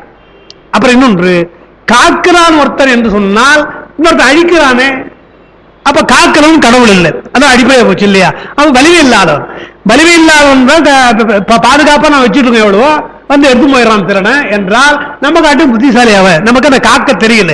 அதே போல காக்கின்ற தொழில் திருமாலுக்கு தெரியாத காரணத்தினால பெருமாள் அழிக்கிறான் என்று ஆயிடும் அல்லவா? எனவே அழித்தல் தான் பெரிய ஆற்றல் மிக்க உரிய செயல், அதுதான் நமக்கு தேவையானது என்று நம்ம பார்க்கிறோம். அதான் இங்க சொல்றாரு, இங்க முத்தொழிலில் ஒருவரை புகழ்ந்து பிறரை இகழக்கூடாது, அல்லது அவர்கள் ஒருவரே கடவுள் என்றும் கூடாது. பரிமேலழகர் எழுதுற போது என்ன எழுதுறாருன்னா, பொருட்பால்ல முதல் அதிகாரம் இறைமாட்சி, அதெல்லாம் வருது. இறைமாட்சி, இறை என்றால் நமக்கு பெருமான ஒரு அர்த்தம் இருக்கு இல்லையா? பெருமானுக்கு தான் பொதுவான சொல் கடவுள், இயவுள், இறை மூன்று சொல்றோம். அந்த இறை என்ற சொல்ல பொருட்பால்ல அரசனுக்கு வைக்கிறார், இறை மாட்சின்னு வைக்கிறார். கடவுளை பற்றி நம்ம சொல்லல, வள்ளுவர் அரசனை பற்றி சொல்றார். எனவே என்ன பண்றாரு, நம்ம பரிமையை எடுத்த உடனே இறைமாட்சி என்று சொல்லப்படுகிறார். ஏன் சொல்றார் என்றால், ஏன் அவரை இறை என்று சொல்றார் என்றால், லோகபாலராய் உலகத்திலே பாதுகாக்கின்ற தொழில் செய்கின்றவராய் இருப்பதாலே அரசனை இறை என்றார். திருவள்ளுவர் ஏன் இறைன்னு சொன்னான்னு சொல்றார், லோகபாலராய் இருந்து பரிபாலம் செய்கிறார், உலகை காப்பாற்றுவதாலே என்றார். அப்ப என்ன சொல்றார், காப்பாற்றுகின்றவன் இறைவன்றார். அவருடைய கொள்கை என்னன்னு சொன்னா, அழிக்கிறவன் இறைவன் சொல்லவர் சொல்லாம காக்கின்றவன் தான் இறைவன் குறிப்பாக சொல்றார். அதனாலதான் அங்க என்ன சொல்றார், எனவேதான் திருவிடை மன்னரை காணில் திருமாலை கண்டேனே என்றார், பெரியாரும் படித்தார் என்று திருவிடை மன்னர் என்று சொல்லி திருமால் என்று திருமாலை மன்னரை பார்க்கிறவர்களெல்லாம் நான் திருமாலை பார்க்கிறேன் என்று சொன்னார் என்று சொல்லிட்டு தான் இது வசதியா அந்த பாட்டு. முறை செய்து காப்பாற்றும் மன்னவன் மக்களுக்கு இறை. அப்ப காக்கின்றவன் தான் கடவுள், காக்கின்றவன் அரசனா இருக்க முடியும், காக்கின்றவன் அழிக்கின்ற அரசனா இருக்க முடியாது இல்லையா? எனவே காக்கின்றவன் கடவுள் என்று வள்ளுவர் சொல்லுவதாலே காக்கின்றவன் தான் கடவுள் என்றுதான், அதுதான் முறை செய்து காப்பாற்றும். அந்த காப்பாற்றும் அண்டர்லைன் பண்றார், காப்பாற்றும் மன்னவன் மக்களுக்கு இறை என்று வைக்கப்படும் என்று சொல்றார். அதனால அதெல்லாம் மறுக்கிறதா இது. எனவே திருமாலும் கடவுள் தான், ஆனா அவர்தான் பரம்பொருள் என்று சொல்லாதப்பா, அவரையே பரம்பொருளா சொல்ல வேண்டிய அவசியம் இல்லை, ஒருவரே கடவுள் என்று சொல்லுதல் கூடாது. அயனையும் மாலையும் சிவனோடு ஒன்றாக வைத்து கூறியுள்ள திருமொழிகள் சிவபெருமான் தானே செய்வதனாய் தம் சம்புபட்சங்களில் நிலைப்பட்டு நிற்கும் நிலை, செய்ப்போனாய் அணுபட்சங்களில் மறந்து நிற்கும் நிலை இவற்றை குறிக்கும். அயன்மால் இதுவரையும் வேறாக வைத்துக் கூறும் திருமொழிகள் அணுபட்சத்தை குறிப்பன என உணர்க என்று பார்க்கும். அப்புறம் மூன்றாவது பக்கத்துல அப்பா விரிவாக இருக்காங்க. சம்புபட்சங்களை உணர்ந்த சிவனடியாளருக்கு அயனும் மாலும் அந்நியம் இல்லை. பெருமான் தான் எல்லா தொழிலும் செய்கிறான், 5 தொழிலும் செய்கிறான் என்று எண்ணுகின்ற சிவனடியாளர்களுக்கு திருமாலை பற்றி கவலை இல்லை, அயனை பற்றி கவலை இல்லை. ஏன்னா அயனை வணங்குகின்றவர்களோ திருமாலை வணங்குகிறவர்களோ உருதனை பார்த்து பயப்படணும், சிவனை பார்த்து பயப்படணும். அதனால அவங்க பயப்படுறாங்க, இப்பவும் பயப்படுறாங்க. நாம் அப்படி கிடையாது. நாம் பரம்பொருளா இருக்கிற பெருமானை ஏற்றுக்கொண்டதாலே அவருடைய அதிகாரத்தை பெற்றதிலிருந்து அவரையும் நாம் உறவாக சேர்த்துக் கொள்கிறோம். எனவே நமக்கு அந்நியம் இல்லை. சிவனடியாளர்களுக்கெல்லாம், உயர்ந்த சிவனடியாளர்களுக்கு இவர்கள் அந்நியம் கிடையாது. அணுபட்சத்தையே எண்ணுகிற இரண்யகர்வர், பாஞ்சராத்திர முதலியாருக்கு உள்ளது அந்நியம். அவர்களெல்லாம் அந்நியம், சிவனுக்கு அவனுக்கு அந்நியம் போயிட்டாங்க. ஏனென்றால் அவர்களுக்கு திருமால் தான் கடவுள், அயன் தான் கடவுள். இரண்ய கர்ப்பம் என்றால் அயன் திருமால் பிரம்மன், பாஞ்சராத்திரம் என்றால் வைஷ்ணவம் திருமாலை சொல்றது ரெண்டு பேர். இதனை உணராது எல்லா தெய்வங்களையும் ஒப்ப வைத்து அநேகேஸ்வர பாவம் பேசுகின்ற பௌராணிக மதம் பொருந்தாது. புராண மதம், பௌராணிக மதங்கள் எல்லா தெய்வங்களும் ஒன்றுதான் என்று சொல்வாங்க, அதுவும் நமக்கு பொருந்தாது. பயனறிந்து அவ்வழி எண்ணும் அளவு என்றதால் உயிர்களின் நன்மை கருதி இறைவன் கொள்ளும் தடத்தல்களே முன்பின் நிலை கூறப்படும். சம்புபட்சம் போல் அணுபட்சத்திலும் மேல் கீழ் கூறப்படும். எனினும் அணுபட்சத்தில் உண்மையில் மேல் கீழ் என்று யாவரும் ஒரு தன்மையரே அப்படின்றார். அதாவது பெருமான் கொள்ளுகின்ற அந்த நிலையில சிவம் அதான் மேலான நிலை, பரசிவம் அதற்கு மேலான நிலை, சதாசிவம் கீழான நிலை சொல்றோம் இல்லையா? மேல் கீழ் சொல்றோம் இல்லையா? இது நமக்குத்தான் மேல் கீழ், சிவனுக்குத்தான். திருமால் அயன் உருத்திரன் அதுல மேல் கீழ் சொல்லக்கூடாது. அது சொல்றார், அயன் கீழானமே, திருமால் நடுவில் நிற்கிறாரு, பெருமாள் அங்க மேல் கீழ்லாம் கிடையாது. மேல் கீழ் என்பது பெருமானுக்கு மட்டும்தானே தவிர மும்மூர்த்திகளுக்கு கிடையாது. ஏன்னா அவங்க ஒண்ணு செய்யறாங்க. அதுக்கு என்ன காரணம் ஒரு பாட்டு சொல்றாருங்க. சிவதத்துவ விவேகம் என்ற அந்த நூல்ல வருது, அயனை முன் படைத்திடும் ஒரு கற்பத்து, அரியை முன் படைத்திடும் ஒரு கற்பத்து, உயர் உருத்திரம் தனை முனம் படைப்பார். பெருமாள் என்ன பண்றான், எல்லாவற்றையும் அழித்து விட்டு யாரை படைக்கலாம் என்று யோசிக்கிறான். உங்களுக்கு தொடக்கத்துக்கு சொன்ன ஞாபகம் எனக்கு, விதையிலிருந்து மரமா மரத்திலிருந்து விதையான்னு ஒரு கேள்வி கேட்டோம் இல்லையா? கேட்டு ஏதோ ஒரு பதில் சொல்லுவோம் ஞாபகம் இருக்கோ இல்லையா உங்களுக்கு? இல்லையா? இப்போ விதை முந்தியா மரம் முந்தியான்னு ஒரு கேள்வி கேட்டா அதே மாதிரிதான் இதுவும். விதை முந்தியா மரம் முந்தியா என்று கேள்வி கேட்டால் நாம அவன்கிட்ட மாத்தி கேட்கணும், திருப்பி கேட்கணும். அப்பா நீ மரத்தின் சார்பில் கேட்கிறியா விதையின் சார்பில் கேட்கிறியான்னு கேட்கணும். முதல்ல நாம கேட்கணும் ஒரு கேள்வி, அவன் ஒரு கேள்வி கேட்டா நாம ஒரு கேட்கணும். விதை முந்தியா மரம் முந்தியான்னு கேட்டா நீ மரத்தின் சார்பில் அந்த கட்சியா இல்ல விதையின் கட்சியா சொல்லுப்பா என்று முதல்ல சொல்லு. ஏதோ ஒரு கட்சி இருக்குல்ல நீ என்று இருக்கணும். அப்படி சொன்னான்னு வச்சுங்க, நான் விதை கட்சி தான் அப்படின்னா அப்ப விதை நாம்பா முந்தின்னு சொல்லணும். மரம் பிந்தி தான், நான் மரக்கட்சி தான், மரம் தான் முந்தின்னு. எங்க இப்படி சொல்றீங்க என்றால் முன்ன சொல்லதுதான், காரணம் காரியம் என்று உலகத்தில் இருக்கிற பொருளை முடிக்க முடியாது. விதைதான் காரணம், மரம்தான் காரியம் என்று சொல்ல முடியாது. மரம்தான் காரணம், விதைதான் காரியம் என்று சொல்ல முடியாது. ஏனென்றால் விதையை நோக்குகிற பொழுது இந்த பழம் எங்கப்பா கிடைச்சது, மரத்தில் கிடைச்சது. அப்போ மரம் காரணம், பழம் காரியம். பழத்திலிருந்து வருது சொன்னால் பழம் காரணம், மரம் காரியம். அப்ப விதை காரணமாக இருக்கலாம், காரியமாக இருக்கலாம். இதான் நமக்கு பதில். காரணம் காரியம் என்பது உலகத்தில் ரெண்டு போலுக்கு அடக்க முடியாது. நீ எதை நோக்கி சொல்லுகிறாய்?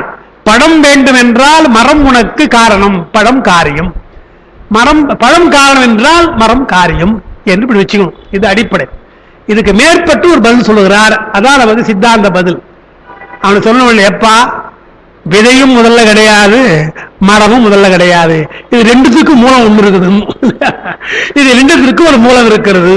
விதையா முதல்ல மரமா முதல்ல கேட்கிறையே, மரத்திற்கும் முன்னே விதைக்கும் முன்ன ஒன்று இருக்கிறது. அது சைவ சித்தாந்தம் அதை மாயைன்னு சொல்லுது. மாயைதான் முதற் காரணம். நாம தெளிவா சொல்லணும். அவன் என்ன சொல்றான், இப்ப காரியத்தை சொல்றான். காரியமாக விதை வந்துடுச்சு, காரியமாக மரம் வந்துடுச்சு. அவன் என்ன நினைக்கிறான், விதைதான் காரணம் நினைக்கிறான். விதையே காரியம் தான் நமக்கு.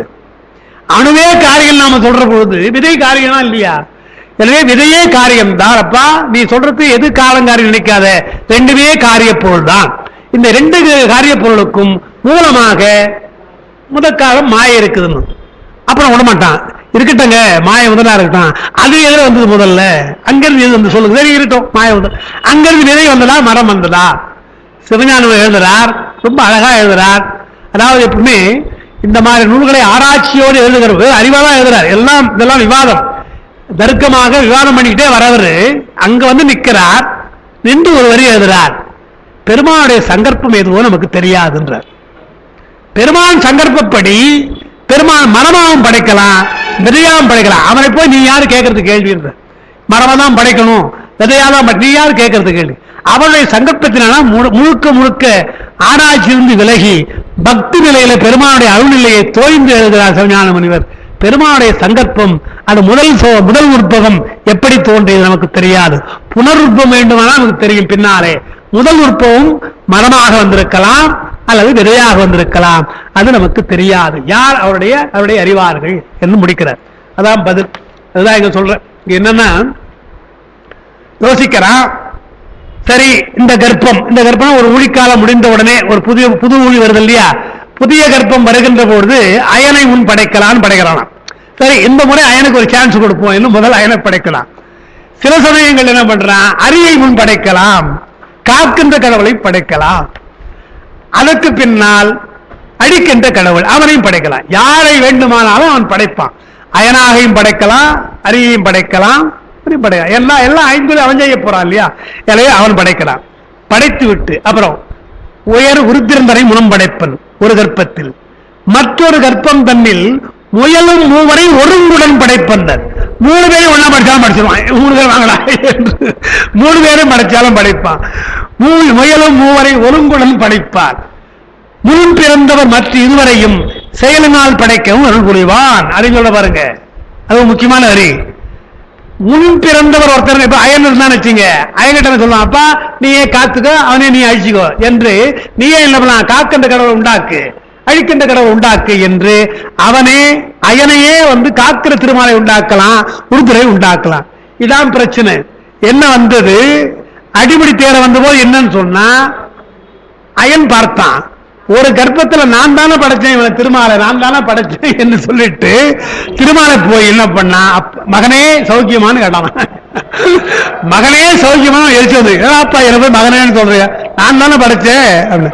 அப்பா ஒரு கர்ப்பத்தில் நீ படிச்சிருப்ப, நான் தானே ஒன்னு படைச்சேன், அவன் படிச்சிருக்கான், ஒரு கர்ப்பத்தில் அவன் படிச்சிருக்கான் இல்லையா. எனவே யாரு படைத்திருந்த தெரியும், அவங்களோட சண்டை போட்டாங்களா. அயனுக்கும் அரிக்கும் தான் இந்த தகராறு. உருத்துடன் பார்த்தான், அடப்பா நாம யாரெல்லாம் எல்லாம் படைச்சு பெருமான் படைச்சான்டா, பேசாம இருக்கலான்னு கேட்க முடியல. எந்த கர்ப்பத்தையாவது யாரோ ஒருத்தன் படைச்சா நீ போலான்னு விட்டான். ஏன்னா அவங்களுக்கு இருந்தும் சண்டை போட்டுக்கொண்டு அடிமுடி தேட போனார்கள் என்று பார்க்கிறோம். அதாவது முயலும் மூவரையும் ஒருங்குடன் படைப்பான், முன் பிறந்தவர் மற்ற இருவரையும் செயலினால் படைக்கவும். இதெல்லாம் இந்த ஹைஸ்கூல்ல பார்க்கலாம். நீங்க பாத்தியார் கொஞ்சம் சோம்பேறித்தனமா இருந்தாலும் அப்படின்னு ஒரு பையனை கூப்பிட்டு நீ பாடுறது நடத்துறா பாடம், அந்த மாதிரி இல்ல திருத்துறாங்க இல்லையா, அந்த மாதிரி பெருமா என்ன பண்றான், நீ பட என்று சொல்லுவது போல அவருக்கு வாய்ப்பு தருகிறார். செயலினால் படைக்கவும் அருள் புரிவான் சேவரானில் ஏற்றம் இங்கு எவனோன்னு. யாருக்கு ஏற்றம் சொல்றதுன்னு கேட்கிறார். இவ்வளவும் படைச்சான், அயனை படைக்கலாம், அரியை படைக்கலாம், ஒவ்வொரு கற்பத்தை படைக்கலாம், மூவரையும் படைக்கலாம், இல்ல ஒருத்தனை படிச்சு மற்ற 2 பேர் படைக்க சொல்லலாம். எல்லாம் யார் செய்வது, சிவபெருமான் செய்யறது. இதுல யார் சிறந்தவர்கள் பார்த்துங்க. ஏற்றமை யார் என்றால் அவர் தான். அது சிவதத்துவத்தில் உள்ள விஷயம், அது அந்த படைப்புக்காக சொன்னது. அப்புறம் சிவம் சாந்தம் சதுர்த்தம் என்று வரும். சத்தியம் சிவம் சாந்தம் சதுர்த்தம் என்று உபனிஷத்துல வரும். அந்த வேதத்துல 4 நிலைதான், ஜாக்கிரம் சொப்பனம் சுழுத்தி துரியம் தான். துரியாதீனம் கிடையாது. நமக்கு தான் நம்முடைய சைவ சித்தாந்தம் துரியாதீனம் ஒன்று சொல்றோம். வேதத்துல 4 தான்.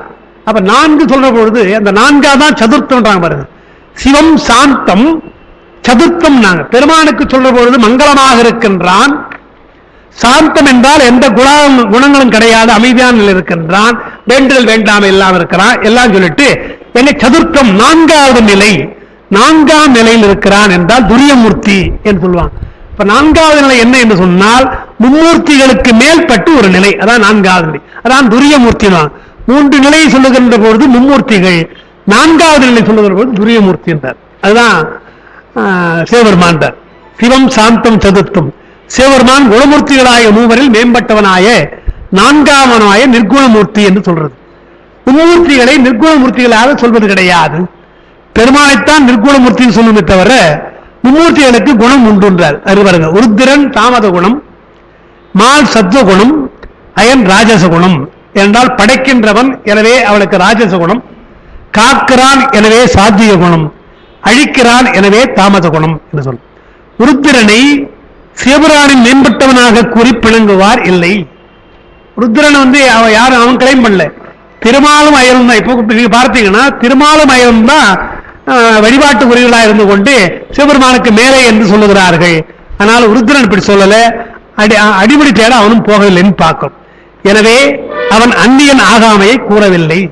அயனோட மால்னு சொன்னாரே, ருத்ரன் சொல்லலை என்றால் ருத்ரன் இந்த இடத்தையே வரல. அவன் தெரிஞ்சுட்டான், அப்பா நான் ஒன்னும் இங்க வரல, நீங்க போய் சொல்லிட்டான் இல்லையா. எனவே அவனை சொல்ல வேண்டிய அவசியம் இல்லை. அவன் பெருமானுக்கு அடிமை என்று நினைத்துக் கொண்டிருக்கிறான். ருத்திரனை சிவபெருமானை மேம்பட்டவனாக கூறி பிணங்குவார் இல்லை. எனவே அவன் அந்நியனாக இருப்பதை கூறவில்லை. நயனங்கள் 3 நந்தி என்றதால் சிவபெருமானின் உயர்வு குறிப்பாக கூறப்பட்டது. 3 முக்கண்ணன் இருக்கா. சிவஞானபுரத்திலும் பெருமானை சங்கார காரணம் என்று கூறி மகா சங்காரமாகிய பேரூழி காலத்தை செய்பவனாதலால் அவனுக்கு மேலோர் இல்லை என்பது கூறப்பட்டது. சிவஞானபுரத்தில் அவனை சங்கார காரணம் என்று சொல்லுகிறார்கள் என்று. அவன் தான் அந்த மகா சங்கார காலத்தை செய்கின்றான். அதோட மும்மூர்த்திகளை பற்றி ஒரு தெளிவான ஒரு நிலை சிவநெறியாளருக்கு. அதுக்கு மேற்பட்டவெல்லாம் குணம் உடையவர்கள், புத்தகுணம் தாமகம்லாம் உடையவர்கள். அவங்கெல்லாம் இறைவன் நிர்குணமாக இருக்கிறான் என்று சொல்றது. அதுக்கடுத்து 4வது பக்கம் ஓலக்கம் சூழ்ந்த பார்க்கலாமா ஒரு நாளைக்கா? சரி, அப்ப சரி, அதோட இருக்கட்டும். அப்போ இந்த மணி 7 போகுது, 7:05 இல்லையா? சரி, எடுத்தா ஆமா, இது எப்படியும் ஆகும் 100, எப்படி 1/4 மணி நேரத்துக்கு மேல ஆகும். சரி, அப்ப நாளைக்கு பார்க்கலாம். நேரத்தை மட்டும் நாளைக்கு சொல்றீங்களா? அதாவதுங்க இப்ப நாளையில இருந்து